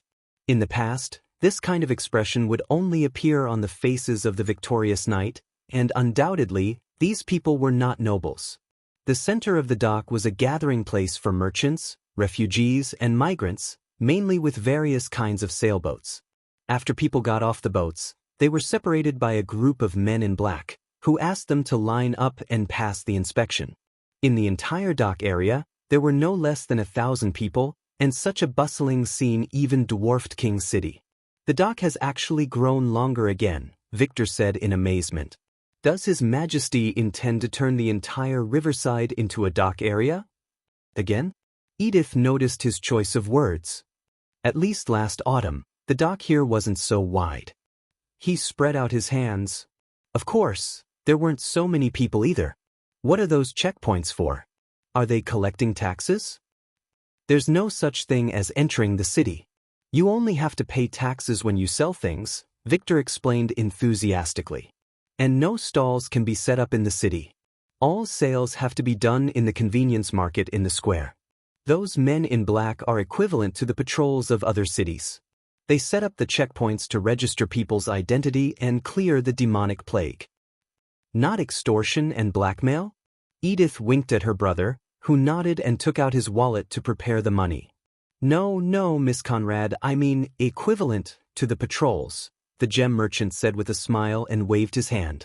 In fact, they never charge extra fees. I know it's hard to believe, but it's true. I was as surprised as you when I passed the inspection for the first time. Come with me, the merchant channel is much faster. Just as he said, after the black-clothed man verified Victor's identity, he let everyone pass through the checkpoint without asking for a single copper royal. Then I must look for a clean and comfortable hotel and go round to the convenience market. He turned his head. What are you going to do, Miss Conrad? If you're not familiar with this place, I can help you. Thank you. Edith pretended to be grateful. She pinched the corner of her skirt and bent her knees slightly. You've helped me a lot along the way. That's enough. I'll go to the city hall to ask for help. I should be able to find some news about my family there. It's nothing. It's my honor to be able to meet such an outstanding noble lady like you. Please don't stand on ceremony. After a while, Edith finally got rid of Victor's pestering. When the merchant said goodbye to her, he kept waving at her and said that if she encountered any trouble, she could always find him at the Holy Mountain Inn. Sis, you're really popular, Cole said, smacking his lips. Edith glanced at him. What should you call me? Ahem, Miss Edith. The Duke's second son could not help but tremble. Shall we also find a hotel to stay in? No, let's go to the castle to submit the documents first, she said without hesitation. Then we'll get in touch with His Majesty as soon as possible. But we don't have heads. Cole reminded her in a low voice. Then we'll do it as if we don't have heads. Edith shrugged. Do you still remember what I told you? Show your sincerity. The Kant family's loyalty can't be represented by just 2 heads. And even if there were, it would probably be stinky long ago. It was also not a good idea to present 2 deformed heads to His Majesty. She thought that everything had deviated from the predetermined course since he left the king's city. What to do would depend on the specific situation. In the end, the ability of the negotiator was the key factor that determined the outcome of the negotiation. Your Majesty, an emissary delegation from the northern region is waiting outside the castle, hoping to receive you. The guard Sean walked into the office and reported. The leader claims to be Cole Kant, the second son of the current Duke of the Northern Region, Carwin Kant. Sir Barev has already checked the documents and family insignia. They shouldn't be forged. The Northern Region? Roland put down the blueprint in his hand in surprise. Isn't that Timothy's territory? Did they say why they're here? Yes. The guard looked excited. Sir Cole said that the Duke is willing to pledge allegiance to you. Pledge allegiance? Roland frowned. This is really troublesome. Actually, he did not need the allegiance of a feudal lord, which would not only not help the development of the kingdom, but would also have an impact on the current centralized system. Roland hoped that the other side would hide in his territory and wait for him to sweep over. Only by completely crushing the old forces could he successfully establish a centralized state power. However, he could not refuse to meet them.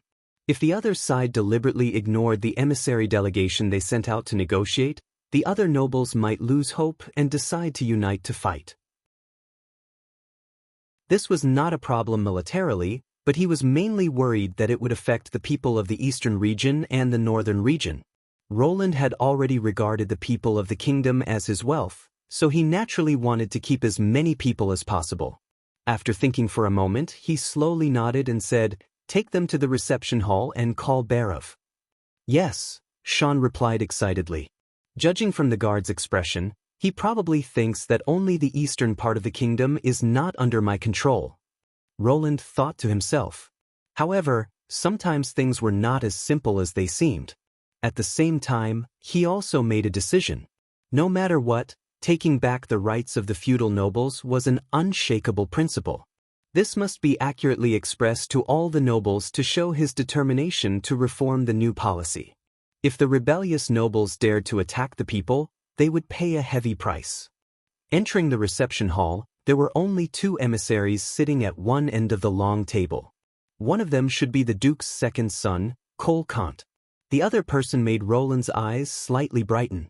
It was a beautiful woman who seemed to be Sir Cole's assistant, but her aura was more eye-catching than that of Sir Cole. Of course, in terms of appearance, witches were the most dazzling pearls, so Roland did not pay too much attention to them. After all, assistants in this era were likely to play the role of lovers or maids. Chapter 558. A gift. Roland raised his eyebrows. What is it? The Hawes and Lista families of the northern region. Your Majesty, the 2 earls refused to obey your rule and colluded with other nobles to rebel. My father saw through their tricks and gave them the punishment they deserved, Cole said regretfully.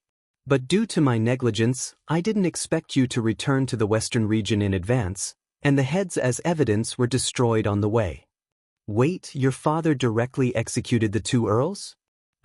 He tilted his head and looked at his assistant. This is more intense than I expected. Using the heads of the two earls as proof of allegiance means that it will be difficult for them to gain the support of the eastern region nobles. At least, the possibility of them joining forces to rebel against my territory is greatly reduced. Roland thought to himself. But now that Nightingale was not around, he did not know whether Cole was deceiving him or not. He pondered for a moment and whispered to Barav beside him, "Are there two families in the northern region?" Horsehead Hawes and Double Spear Lista are both aristocratic families in the northern region, more famous than the 5 families in the western region. The ancestors of the Lista family fought for the Wimbledon family, and the double spears on their family emblem were taken from the flag of the Kingdom of Greycastle, Barav said unhurriedly while stroking his beard. Barav stroked his beard and said unhurriedly, "Of course, this was more than 200 years ago. But the Kant family is not famous. I remember it was a family that only appeared in the last 50 years. I didn't expect that Timothy would choose Carwyn Kant as the ruler of the northern region. Even if it was to contain the other two families, it would be difficult for them to play their role if there was a huge gap in strength, and it would easily cause dissatisfaction among the older families." So what he said is true? Roland automatically ignored the old director's nagging to show off his extensive knowledge. "Well, it's unlikely that he's lying," Barav said in a low voice. "This matter concerns the honor of the nobles. If you agree to accept their allegiance, and it's proven to be a lie, the northern region will be in chaos first." What she said made sense. He nodded slightly, and it didn't matter whether it was a lie or not. The key was that his bottom line was already there. If he could accept giving up his fief, then everything could be discussed. If he insisted on seizing power, then no matter how precious the gift was, it would be meaningless. Thinking of this, Roland smiled at Cole. "First of all, I have to express my gratitude to the Duke. Protecting the honor of the royal family is the responsibility of every noble, and your father did a good job. Secondly, the two earls deserved it. The kingdom will not pursue Duke Kant's actions." Is that so? Father will be very happy to hear this. Cole seemed to sigh in relief. He has always wanted to serve a real king, and now he finally has the chance. Is that so? I'm also very willing to accept the Duke of the North's allegiance, provided that he follows the new laws of Greycastle. New laws? He was a little surprised. What's that? It's about the withdrawal of the nobles' enfeoffment rights. Roland looked at Cole's expression and said word by word, "From now on, there will be no more enfeoffment of nobles in the kingdom. You can understand it as all the territories in Greycastle will only have one master, and that is the king." "What? Your Majesty, this." Cole's expression changed dramatically, and he turned to look at his assistant again. "Is this guy really the Duke's second son? Although he looks a little young, he should not be worse than his maid." At least the latter just opened her mouth slightly and looked calm. Of course, it could be that she did not understand the meaning of his words at all. "Don't worry. The nobles are still the nobles. Your luxurious life will not change, and you still have the opportunity to reach new heights." Roland clapped his hands and asked the attendant to hand over the propaganda booklet that had been prepared in advance. This set of laws has been fully implemented in Longsong Stronghold. In the booklet, you can read many short stories about the reform and examples of nobles who have devoted themselves to it. It seems that the nobles will lose some of their privileges, but in fact, they will be liberated from their fiefs and thrown into the big stage of the kingdom, or even the whole continent. Cole looked puzzled. "But I don't know." Cole's performance made Roland a little disappointed, but after thinking about it, he felt that it was normal. After all, he was still the second son who had just reached adulthood. He probably only played the role of a messenger on this trip and could not make the final decision. "It doesn't matter. You can send the message back to Duke Carr. Before he replies, you can stay in Neverwinter and enjoy the unique scenery here. I think you'll like it here. Although sending the second son showed his sincerity, Roland did not intend to waste this sincerity. He temporarily detained him as a guarantee to prevent the other party from taking risks out of desperation. He thought that the meeting would come to an end, but he did not expect Cole to make another request. Your Majesty, can I see how the paddle steamers and steam engines are made in your territory? This was a novel request. Roland looked at him with great interest. Are you interested in this? Yes, I've heard of these strange boats in King City. After coming to the western region, I found that they are everywhere. I'm very curious about how paddle steamers travel without sails, Cole said with a hand on his chest. I see. He nodded with a smile. I'll ask Barif to arrange it. After dealing with the northern region messengers, Roland returned to his office and was about to finish the design in his hand. Suddenly, he heard rapid knocking outside the window. When he turned around, he saw two figures he didn't expect. Lightning was lying on the windowsill, and Maggie was squatting on top of her head and pecking at the glass. Roland's heart suddenly tightened. It was only the third day. The paddle steamers should not have come back so soon. Did something happen? Why did you come back first? He opened the French window and asked hurriedly, Where are the others? Your Majesty, we caught the demon. But Anna, Leaf and Nightingale are all injured Coo. Fortunately, it's not a big problem. But it still hurts Coo. Would you allow Miss Nana to come with us? Listening to the two rushing to finish, Roland felt like his heart was on a roller coaster. He let out a long breath and asked, Are they really okay? I'll ask someone to bring Nana here. He turned around and walked out of the room. Next time, remember to say everything in one breath. The next evening, two paddle steamers finally appeared at the west end of the Redwater River. In order to prevent the crowd from panicking at the sight of the demon, the First Army had cleared the number 22 trestle and prepared a covered carriage. A temporary wooden house was also set up in the castle's back garden as a laboratory. The research on the demon and the sigil would be carried out under the supervision of Leaf. Seeing Anna and Nightingale coming down the trestle, Roland was completely relieved. It had only been 4 days since they set off, but it felt like months. Especially after hearing the news that the two were injured, time passed even slower. Thank you for your hard work. He raised the corner of his mouth and opened his arms to Anna.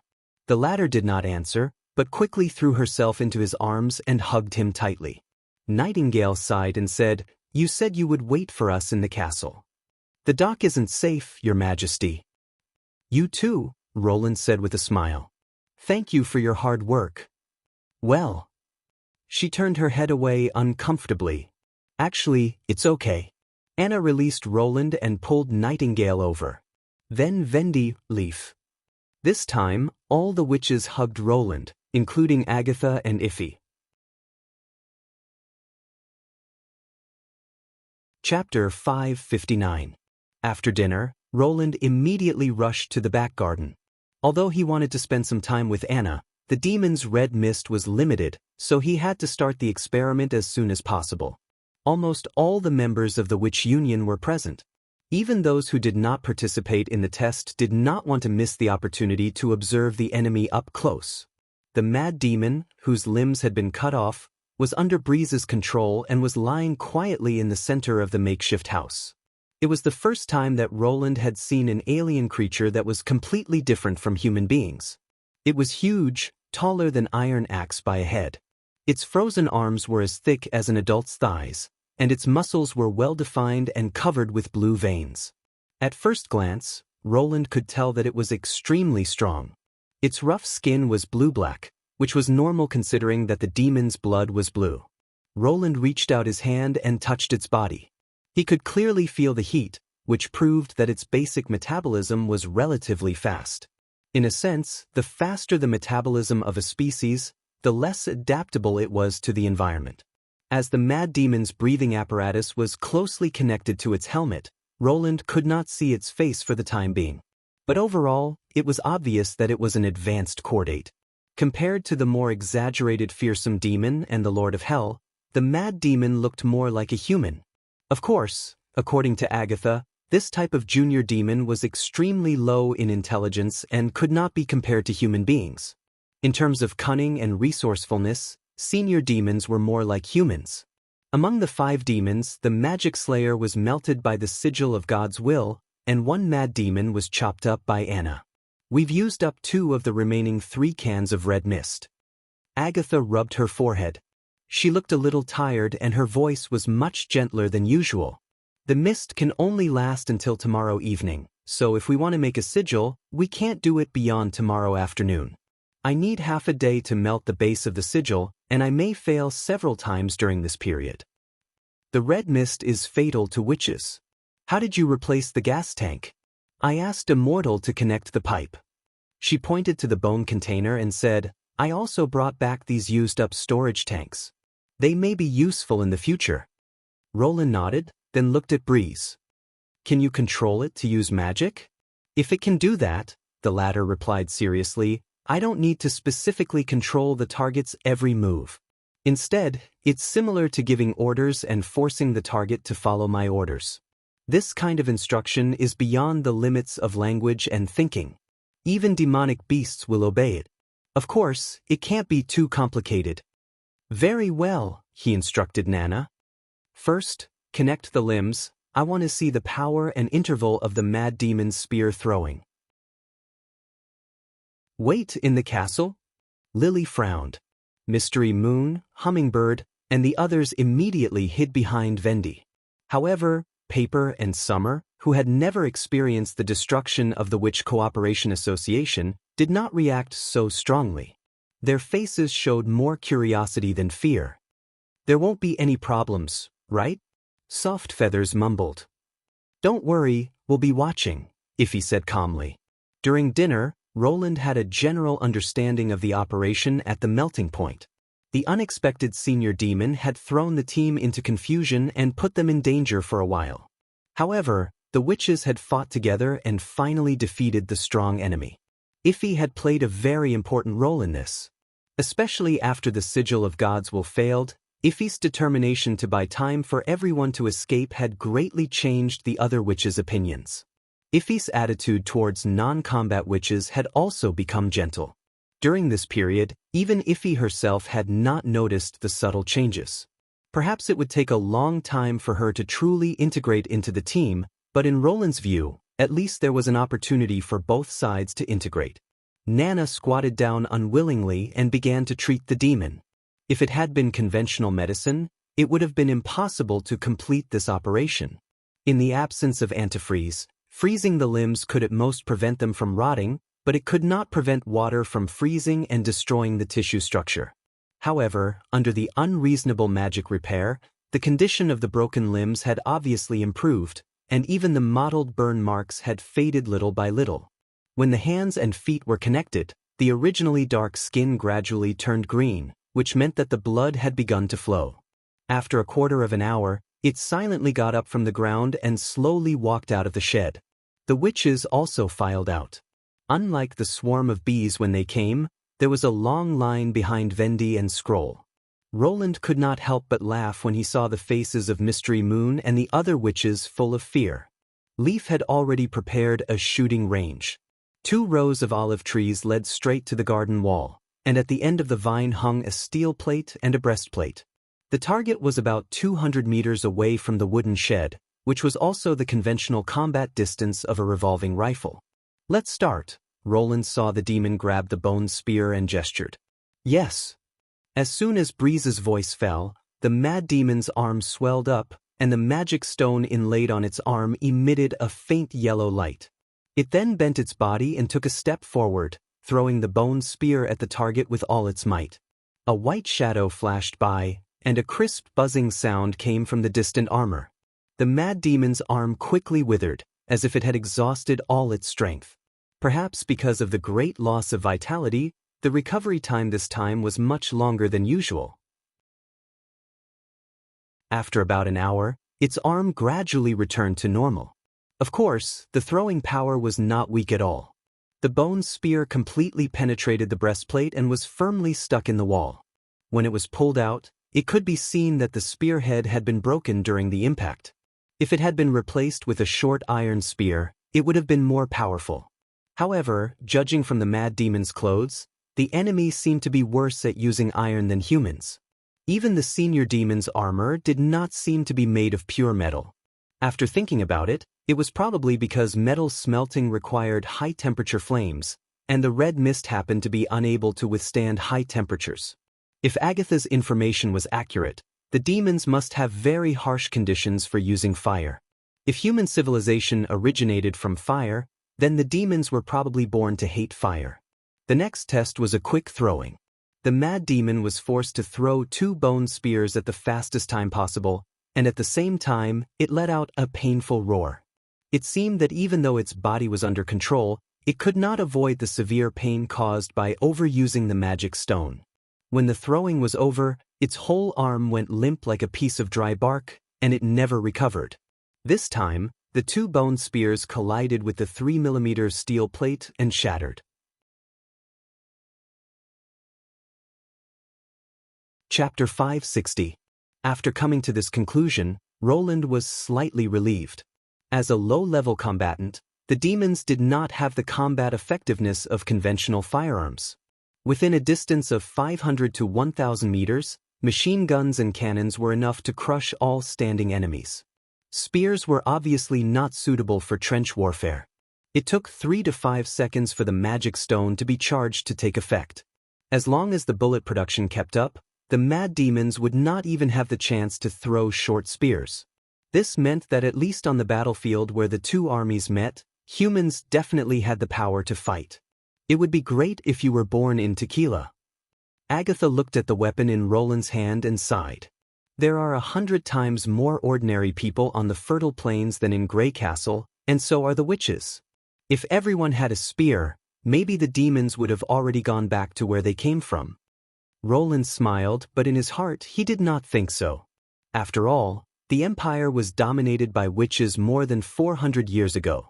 If there really was a weapon that could make ordinary people more powerful than witches, would the higher-ups of the Union readily accept its existence? In any era, witches were the minority. From the Land of Dawn to the fertile plains, there were tens of millions of humans, but only thousands of witches. Would those ordinary people who had been oppressed for a long time be willing to step onto the battlefield? Once the power was reversed, the collapse of the ruling class would inevitably lead to civil strife. Even after the awakening of nationalism, the idea of fighting for the survival of human beings seemed extremely vague, let alone a group of people living in slavery who had such lofty ideals. Of course, he would not say these words in public. Since Agatha was only a researcher of the Quest Society, it was better not to let her get involved in politics. After the damage experiment, Anna once again cut off the demon's limbs and put it in an iron cage. "Is it done?" Agatha asked. Roland shook his head. "Let's call it a day. We'll do the damage experiment tomorrow morning." "What's that?" "To test the resistance of the demon to guns, as well as the effects of chemicals, pills of madness and dreamland water," Roland muttered. "By the way, let Lucia try to separate the components of the red mist and see what we can find." Unfortunately, he couldn't raise the devils for a long time. Otherwise, with Nana's healing ability, he would only need a small number of devil samples to obtain more comprehensive data. Agatha yawned. "It's up to you, but I need 2 witches to help me make the sigil. In addition, the materials have to be prepared in advance. Once the devil dies, the blood won't last long, so it's best to start melting the god's stone of retaliation while it's still alive." She paused. "By the way, have you thought about what kind of sigil you want to make?" "As long as you have enough magic stones, you can make any of them?" "Of course." She nodded. "Failure will not consume the stone itself. At most, it will make me—" "No, it's nothing." Roland raised an eyebrow. "Let you what?" "Don't mind it. It was just a slip of the tongue." Agatha curled her lips. "At most, you'll lose some ordinary materials." Seeing that the other party did not want to continue, he did not pursue the matter. "Let me study the Encyclopedia of Magic Stones first. I will give you the answer tomorrow morning." Tonight was destined to be a sleepless night. Edith Kant stood by the window, overlooking the city at night. Merchants often said that candlelight meant wealth. The brighter a place was at night, the wealthier it was. She thought that she could only see such a brightly lit scene in the taverns or theaters in the inner city of King City. But here, she knew what it meant to stay up all night. The south bank of the Redwater River was exactly like that. Looking from afar, the shore seemed to be lit up, but it was not the orange light of a bonfire. Instead, it was a kind of soft yellow light, stable and bright, as if the sun was covered by a layer of fine gauze. Under such light, the entire factory area would continuously produce all kinds of goods at night. They called them industrial products. The steam engine was one of them. The visit in the afternoon gave Edith an indescribable shock. This kind of shock was far greater than the battle or anything else. Even His Majesty's so-called abolition of the fief could not compare with it. When she walked into the factory and saw the coarse iron ingots being ground down by a rapidly rotating grinding wheel, and then a hole was spun by a drill, her eyes were immediately attracted. Especially at the end, when the iron blocks full of grease and debris were cleaned and turned into shiny parts, there was a kind of new beauty. In the roar of the machine, the hard materials were processed into different shapes, and then combined in a unique way to move on their own.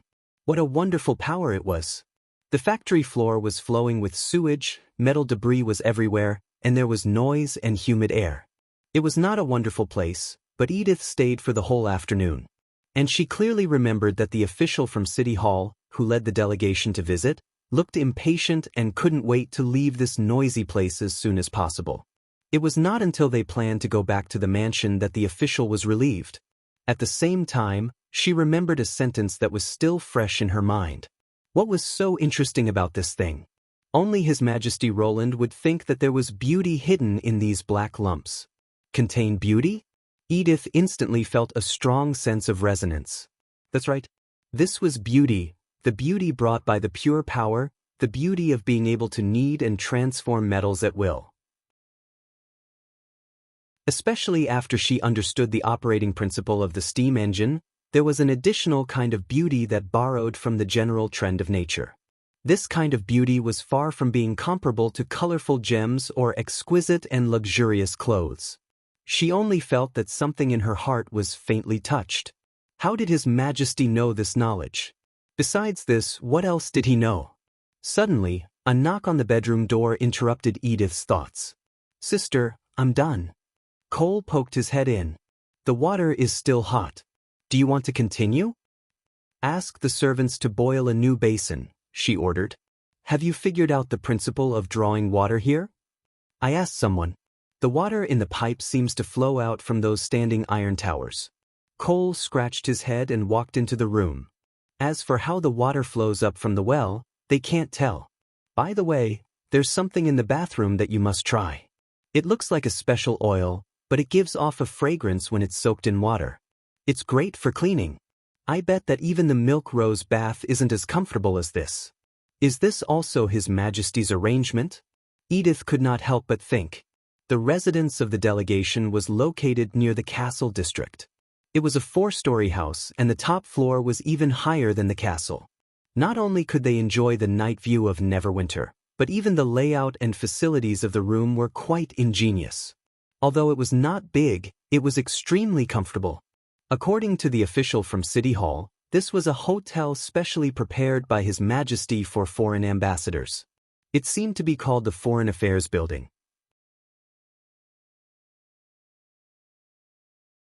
Chapter 561. What do you think? Edith went back to the bed and sat down. The bathroom? I mean the new law. Air. Cole looked hesitant. I'll write to my father tomorrow and tell him about His Majesty's conditions, but I don't think he'll agree. Really? Edith could not deny it. Seeing that she did not deny it, Cole became a little more courageous. I've also read the booklet that His Majesty gave me. Let's not talk about whether the content in it is true or not. The most powerful noble used as an example is only the son of an earl. Now, he is equivalent to a duke without a fief. To be honest, if I were only a knight, I would definitely make the same choice. But my father is the rightful ruler of the northern region and the duke of the city of Evernight. His status and power are far lower than the eldest son of the honeysuckle family. Once he agrees to His Majesty's terms, it means that he gives up his territory. It's not an upgrade, but a real decline. You're right. Edith nodded with a smile. Before her brother could cheer up, she continued, but you've overlooked one thing. What? That we can occupy these positions and powers. Cole's expression froze. You've obviously focused on the stories at the back of the pamphlet, but I'm more concerned about the opening paragraph. Edith picked up the pamphlet and opened the cover. If this is His Majesty's idea, I have to say it's very interesting. The cause of feudalism. Cole poked his head out. Do you understand what it means? It's just a coined word. You can think of it as our current system, or you can call it nobility. Cole looked puzzled. Edith shook her head to herself. The content seemed rather awkward at first, and it seemed inexplicable to be used as the opening paragraph in the brochure. It was far less vivid than the following examples. However, if one could understand its true meaning, they would find that it was the basis for Roland Wimbledon's decision to implement the new law. It was the first time that she had seen such a novel and thorough statement. Have you ever thought about why we infect the land to our knight and retainers? That way they'll be loyal to the Counts, Cole muttered. And they'll be able to recruit more brave men to serve them. What if Father took the whole of the North? Edith asked. Are you saying that all of it belongs to the family? The younger brother thought for a while and shook his head. Of course not. If we occupy all the territories, the knight will leave the northern region. Without their property, they will definitely look for opportunities in other places. The same goes for the lesser nobles. In that case, the Count family will be the only noble family in several towns. Is it not good? Of course. Cole blinked, as if he did not understand why his sister would ask such a simple question. The northern region is too vast for us to manage. If Cliffside City is attacked, it will take the guards half a week to get there from the city of Evernight, not including the time it takes to deliver the message. Besides, collecting taxes and grain is also very troublesome. We can't expect those untouchables to voluntarily hand over these things, right? So, in order to keep our land, we keep expanding the number of vassals. In the final analysis, it's because of the need of war and the limited management ability. This is also the main reason why His Majesty thinks the feudal system is formed. Edith stroked the pages of the book. But now the situation has changed. No matter how much we expand the number of troops, we can't stop His Majesty's thunder. His army is invincible in the whole kingdom. At the same time, His Majesty firmly believes that a strong city hall can manage the affairs of the whole territory well. Naturally, there is no need to infect the land to the nobles. Well, Cole opened his mouth but did not know how to answer. Roland Wimbledon thinks this is an inevitability of history. She pointed to the last sentence of the opening. A fully functional centralized government will inevitably replace the enfeoffed nobles. Because a unified management plan can make better use of the resources of the whole territory, tap the potential of the people, and make the whole kingdom burst out with strong productivity. And productivity is the decisive factor that determines which power can survive. Nonsense, Cole said in a low voice. What's productivity? Can it be compared to who can farm better? 10 farmers can't beat one knight. And to manage the whole country. Where does he find so many people to take charge of the tax? Won't he entrust it to the nobles? If those people can really collect money and grain, what's the difference between using it now and using it now? The untouchables don't care who is their king. I'm as curious as you are about this. Edith raised the corner of her mouth. But the person who wrote this can't be unprepared to implement this new set of laws. What do you think? She paused. Let's go visit him again tomorrow. This time I'll do it. So soon? Cole was surprised. Don't you usually wait until the other party mentions your identity before revealing it? I can't wait until then. Edith shrugged. And don't write to Father yet. Before we left, you heard him say that I'm in charge of this trip. Do you want to promise His Majesty? He gasped. Father will kill you. No, I mean he'll hate you, Cole corrected himself.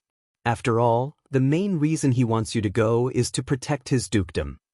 Don't worry, I'm not that easy to convince. Edith raised her eyebrows. Since he's already given me the conditions, he should at least let me bargain, right? The next day, the injury test reports were sent to Roland's desk one after another. The demons' bodies were not much stronger than those of witches. Whether it was guns or swords, they could be fatally wounded. However, probably due to the difference in their physiological structure, poisons had little effect on them. For example, chlorine gas, nitric oxide, and carbon monoxide did not affect the mad demon. Even if they did, it was because the effective components of the red mist had been weakened.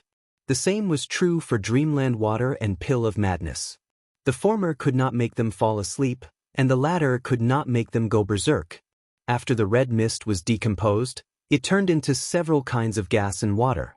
After Kyle Siechi's examination, he confirmed that part of it was flammable and emitted a foul smell. Another part was nitrogen, and the rest was unknown. However, these were not necessities for the demons to survive. The main reason was the subtle magic power surging in the mist, which was why the red mist could not be preserved for a long time. In addition, when the temperature rose to 300 degrees, the red mist would decompose faster, and when it approached 800 degrees, it would even burn.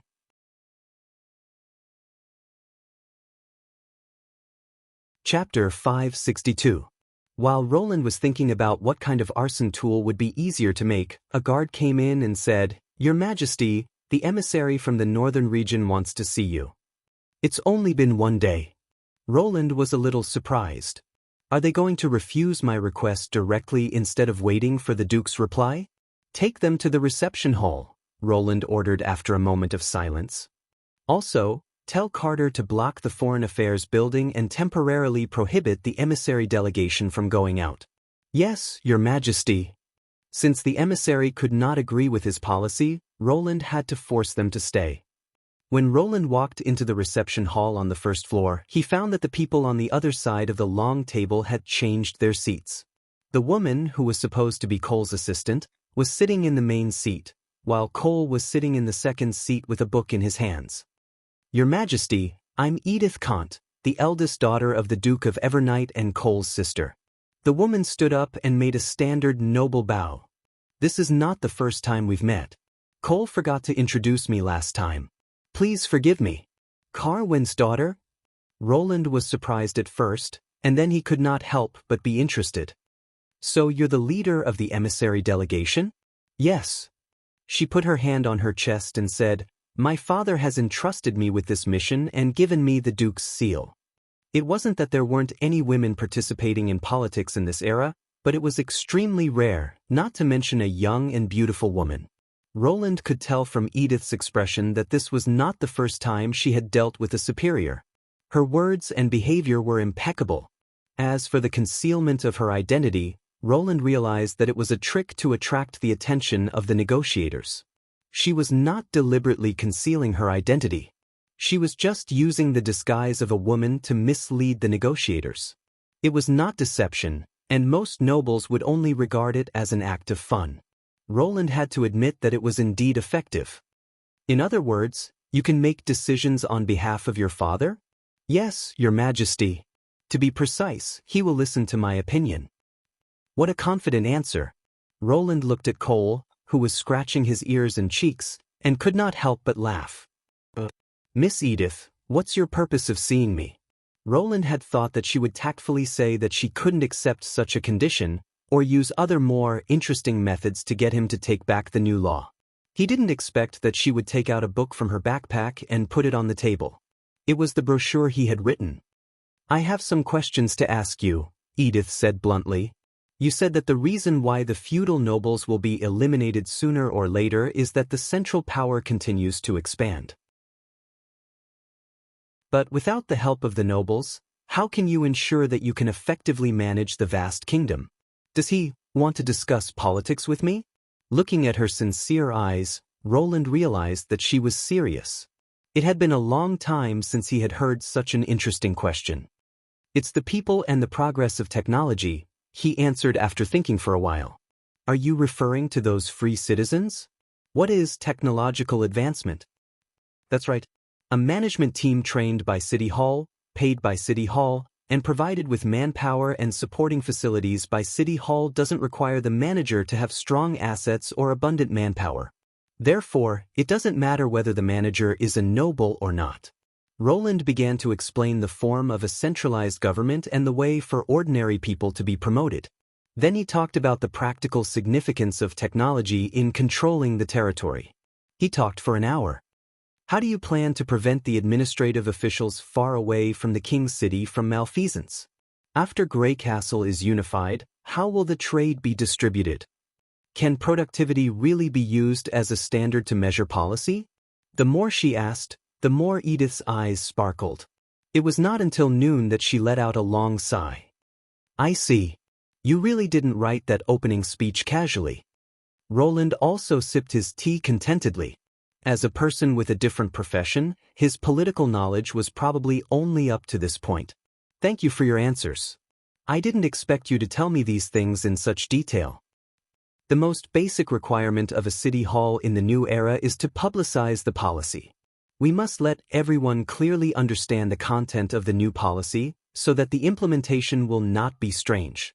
Edith nodded and changed the topic. Can you provide the production equipment and personnel for the steam engine to the northern region? I can't at the moment because Neverwinter is also short of people. But you can send some people to learn, provided that the nobles in the northern region give up their feudal rights and obey the management of City Hall. The construction technology of paddle steamers can also be taught? Of course, as long as we pay the Golden Dragon, it won't be a problem.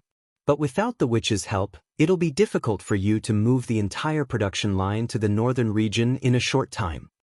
Your calmness surprises me, Your Majesty. She pondered for a moment. But there's one thing I don't understand.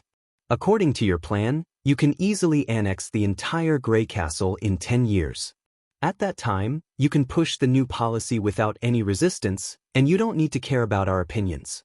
Why are you so eager? Roland fell silent. After a while, he said, Do you really want to know the answer? Edith probably did not expect him to answer so seriously, so she also became solemn. Then come with me. He stood up and said, I'll show you something. Stepping into the shady backyard, Roland led Edith to the wooden shed in the center of the olive grove. The demon, whose limbs had been amputated, was lying flat on a long table, surrounded by various bottles and jars. Agatha was making the final preparations for blood extraction. God above, this is... what? Edith let out a low cry of disbelief, but Roland noticed that there was only shock on her face, not fear. I should lock the shed and ask Leaf to surround the yard. Agatha frowned. Don't tell me you're going to let a common person participate in the sigil production. If I was fusing the god's stone, I'd probably have failed. Of course not. It'll be ready soon. Roland coughed twice and turned to Edith. The alien creature in front of you is the legendary demon. They appear in the northern region of the impassable mountain range and are the biggest enemy that human beings will soon face. The war between the two races has nothing to do with territory or wealth. It's to decide who can survive, and the loser will perish completely. Demon? Decide to continue the war? Edith could not help but murmur.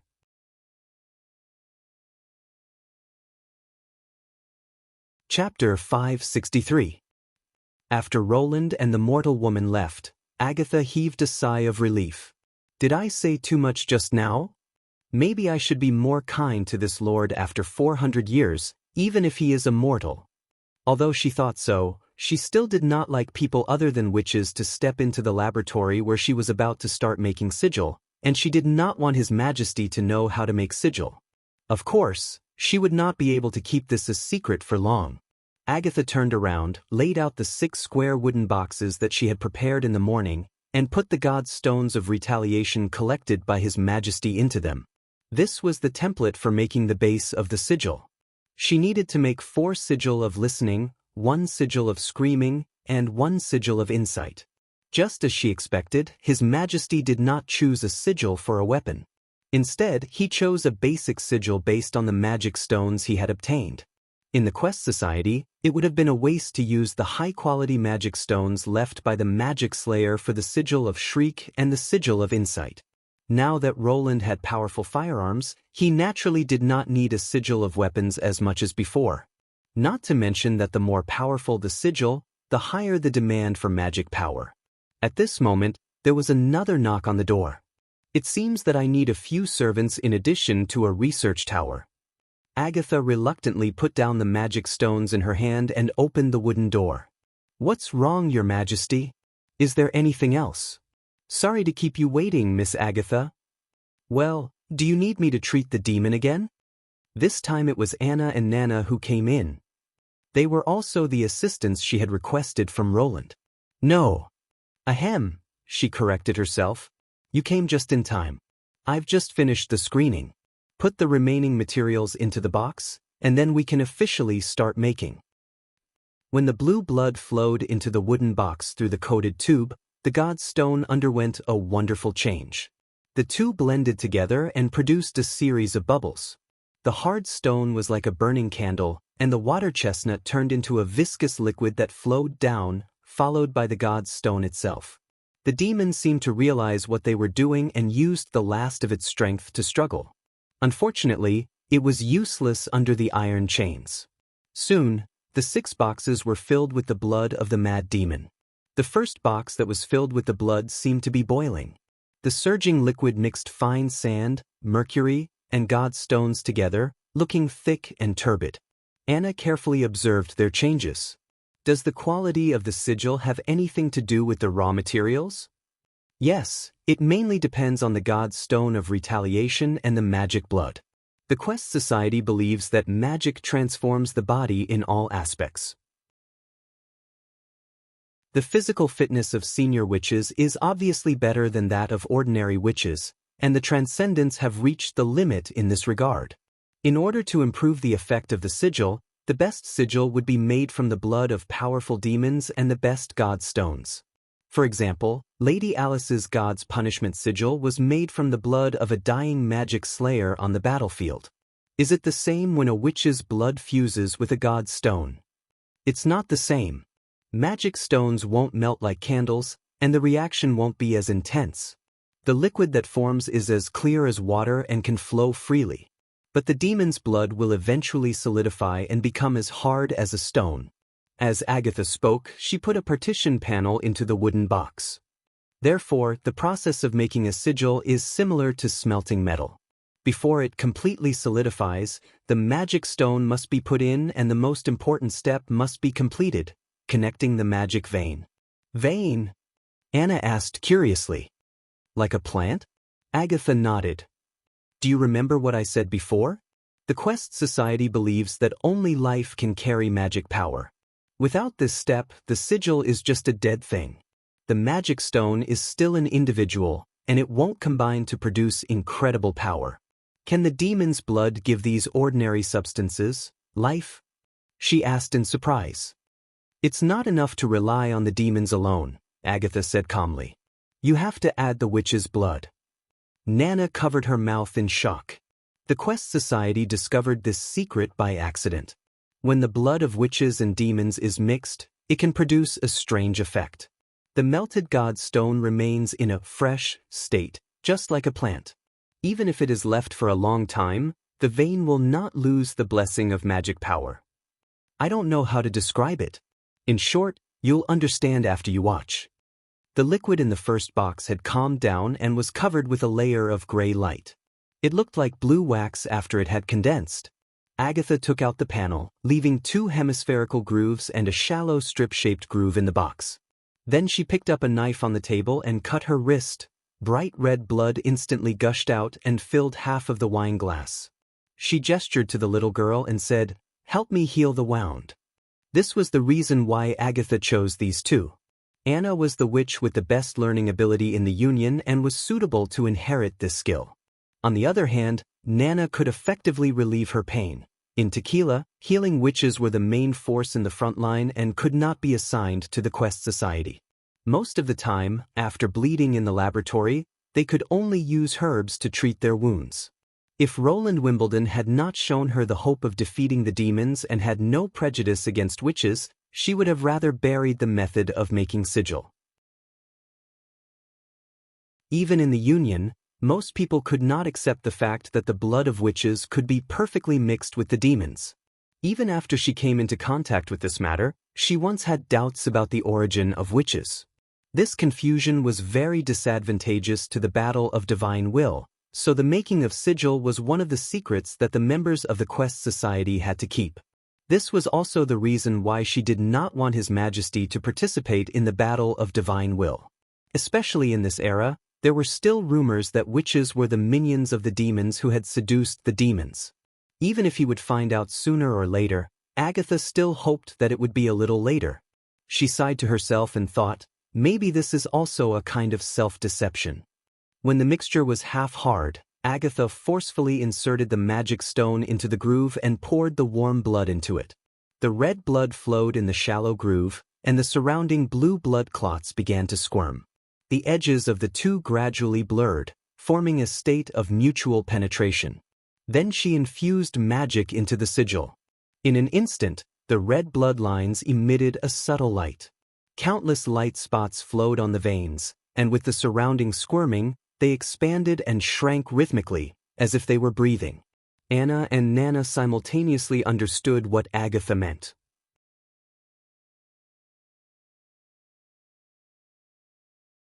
Chapter 564.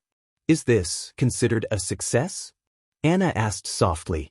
Well, the next step is to cut it open and seal it with a silver foil.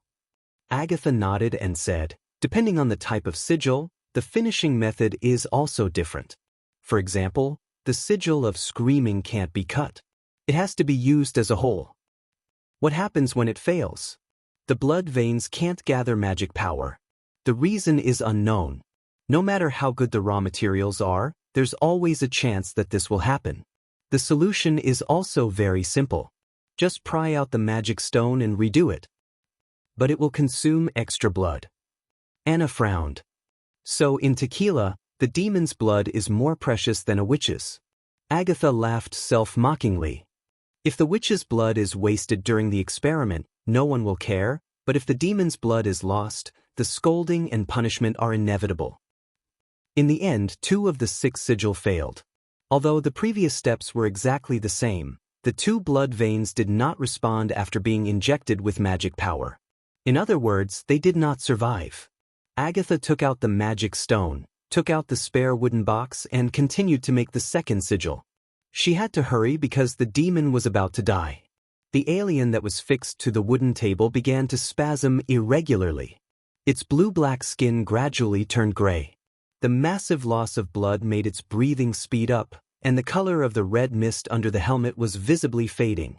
Once the mist ran out, the devil would die in a very short time, and the blood would only last for about a quarter of an hour at most. When Agatha raised the knife, Anna stopped her. Use my blood. Just as she was about to refuse, Anna had already cut the skin on her wrist with the black fire. Nana can only heal the wound, but can't help you replenish your blood. His Majesty said that losing too much blood will cause dizziness, and you might even faint, which is not good for your future experiments. Of course, it's best to rest for 2 days before resuming training and production. During this period, eat more meat porridge and liver, and you'll recover faster. His Majesty also said this? Yes, every witch has learned how to save themselves from trauma.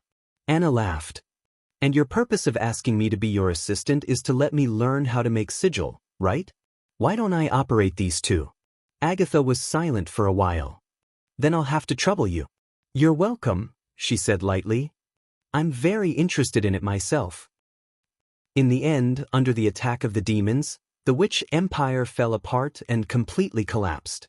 The survivors crossed the mountains, crossed the rivers, and came to this barbarian land. They rebuilt their towns and prepared for the 3rd and final battle of divine will. This is the truth of history. After Roland finished speaking, he held his chin and quietly observed Edith's expression. The afternoon sun shone into the room, sprinkling a ray of light on the desk. The woman's contemplative appearance was like a statue. Her green hair was reflected by the sunlight into a pale white, and her beautiful face did not show the slightest bit of color because of these shocking news. Just as he expected, Edith's eyes were filled with curiosity and excitement. She was silent for a long time before she slowly said, "You wouldn't make up such an unbelievable story just to deceive me. Are demons really that powerful?" There's no doubt that they're not only fierce individually, but also very large in number. My army could easily defeat Timothy's knights, but it wouldn't necessarily be able to defeat the demons. After all, they had been lurking in the northwest of the Land of Dawn for the past 400 years, unlike the witches, who had to start from scratch. Most importantly, there's no possibility of peace in this war. It won't end until one side is destroyed. Then, are you going to disclose this news? Sooner or later. Roland sighed. But not now. I don't know what kind of attitude my subjects will have towards such a terrifying and ruthless alien enemy. It's a slow process to build confidence. I agree. Panic is more terrible than any enemy. Edith nodded. I have one last question. How long until the Battle of Divine will begins? 5 years, maybe even closer. No one knows the specific time of the Bloody Moon's arrival. I can only say that the war may break out at any time, so I can't unify Grey Castle step by step. She did not reply. Instead, she stood up from her seat and knelt on one knee. In this case, the Kant family is willing to serve you. Your law will be unimpeded in the northern region, and your decree will be the only voice in the northern region. She paused. I also hope that all your promises will be fulfilled. Are you still thinking about the steam engine factory? Roland shook his head with a smile.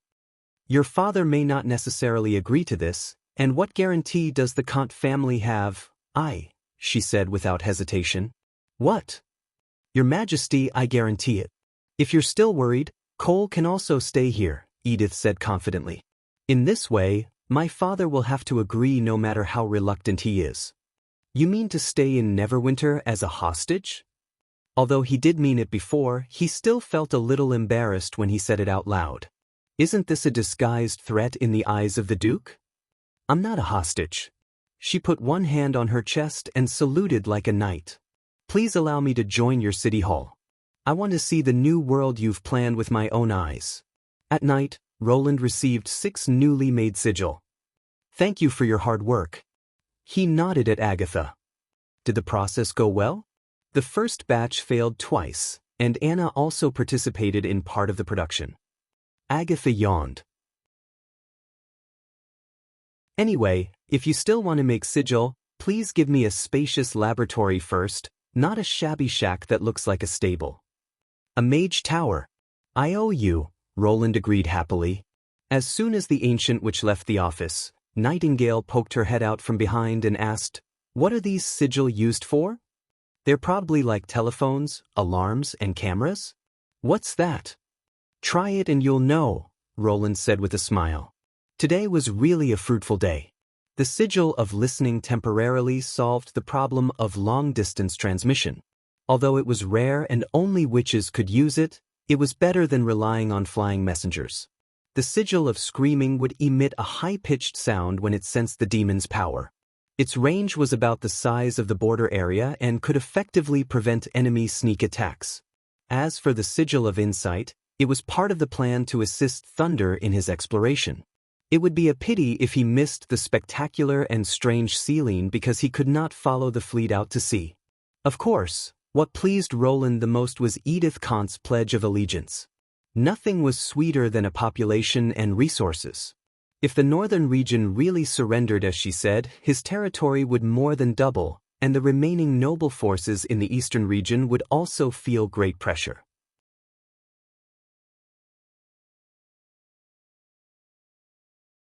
Chapter 565. The Swirling Sea, the Fjord's Islands. The sea was foggy, and the ship looked like it was sailing in the clouds, surrounded by a vast expanse of whiteness. They had just left Snowwave Island not long ago, but now the island had disappeared as if it had never existed. Except for the sound of water splashing against the bottom of the ship, Marjorie could not find any other objects that could help her determine the direction. Sailing in foggy weather was taboo for sailors. If other captains had requested to do so, they would have been tied up and thrown into the sea. However, the captain of the chase was Thunder, the most famous explorer in the fjords.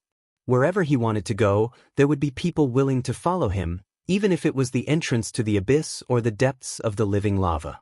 "The reef area is just ahead, my lord," shouted a sailor who was familiar with the area. "Lower the sails and move forward slowly." Thunder clapped his hands and said, "Everyone, keep an eye on the surroundings and keep your ears open. That's our destination." Everyone said in unison.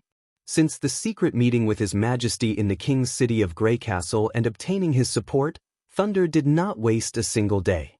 He immediately prepared for the third trip to the east of the Shadow Islands to explore the secrets of the Sealine and the tides.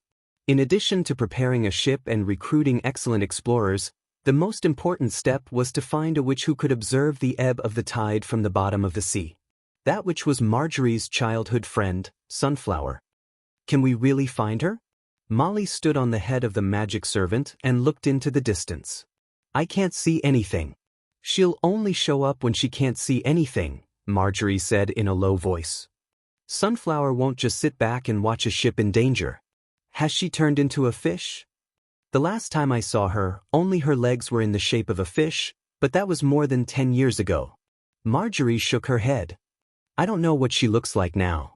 This is a kind of summoning ability, so it's not surprising that she can turn into any aquatic animal," Camilla Derry, the chief butler of Sleeping Island, said. "If Sunflower has been with the sea for a long time, there's no need to worry that she can't survive the day of awakening. But it's been more than 10 years. Is she really still in this sea?" "Madam, you have to believe in our information," Thunder laughed. "Ever since I knew she was a witch, I've been paying attention to the movements here. You should know that her voice is the symbol of Snow Wave Island. There are even some merchants who want to take this voice for themselves. Did you stop them?" Camilla raised her eyebrows. "A shipwreck stopped them." Thunder blinked. "I promise those guys won't dare to do anything to her again." "So that's how it is. Thank you for your help to the witches," she said with her hand on her chest. "Thank you, Uncle." Molly also shouted. "Huh, do I look that old?" Thunder said, stroking his beard.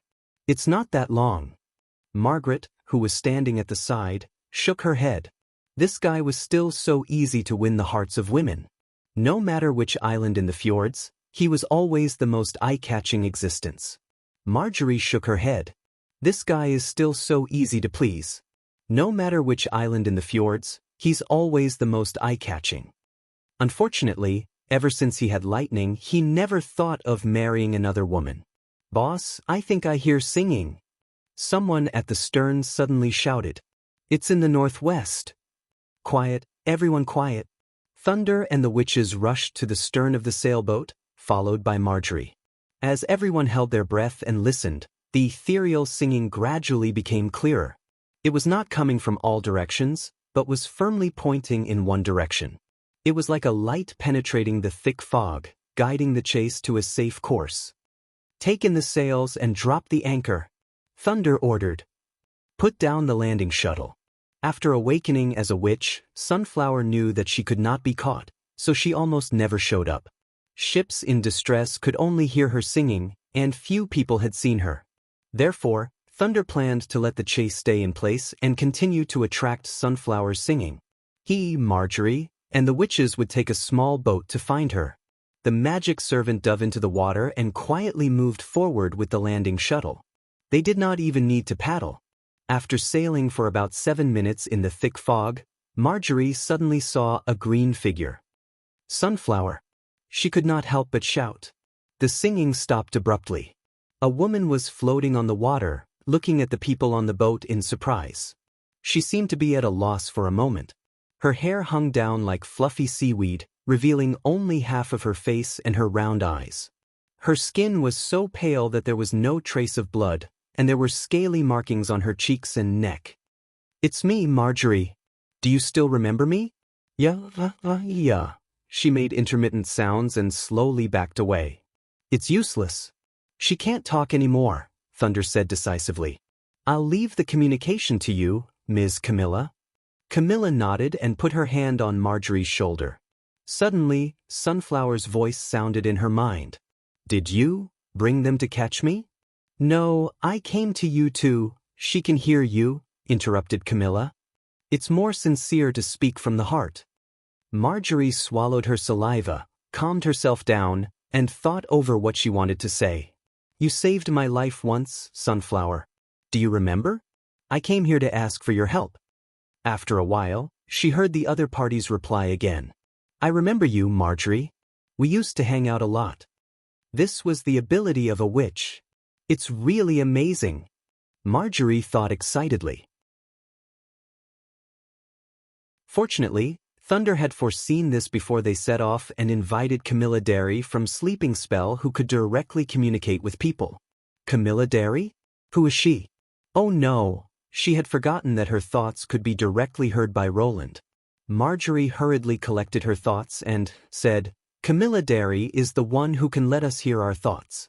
She is also a witch, just like you. Don't sailors catch witches? Of course. The power of the church has been completely destroyed. Now witches have settled in the fjords. Sleeping Island is a town built by witches. If you want to go there, I can help you. Oh! Sunflower sounded excited. What else happened recently? Someone threw a harpoon at me, and I thought they came for the church's bounty. That kind of thing won't happen again. Lord Thunder has solved everything. Thunder? You mean the most outstanding explorer? Yes, he's right behind me. You don't know, but not long after I left the fishing village, I joined his expedition team. Really? Can you tell me about it? After a long time, Sunflower made a chirping sound and jumped into the sea, leaving only a string of ripples. How is it? Asked Thunder. You're tuning in to the Passion Pages YouTube channel. We're so grateful for your support, and don't forget to subscribe to join us on this incredible journey through captivating stories. Your generosity through donations truly makes a world of difference, as it's the primary source of revenue that allows me to expand and enhance this channel for you. Thank you from the bottom of my heart for being a part of this adventure.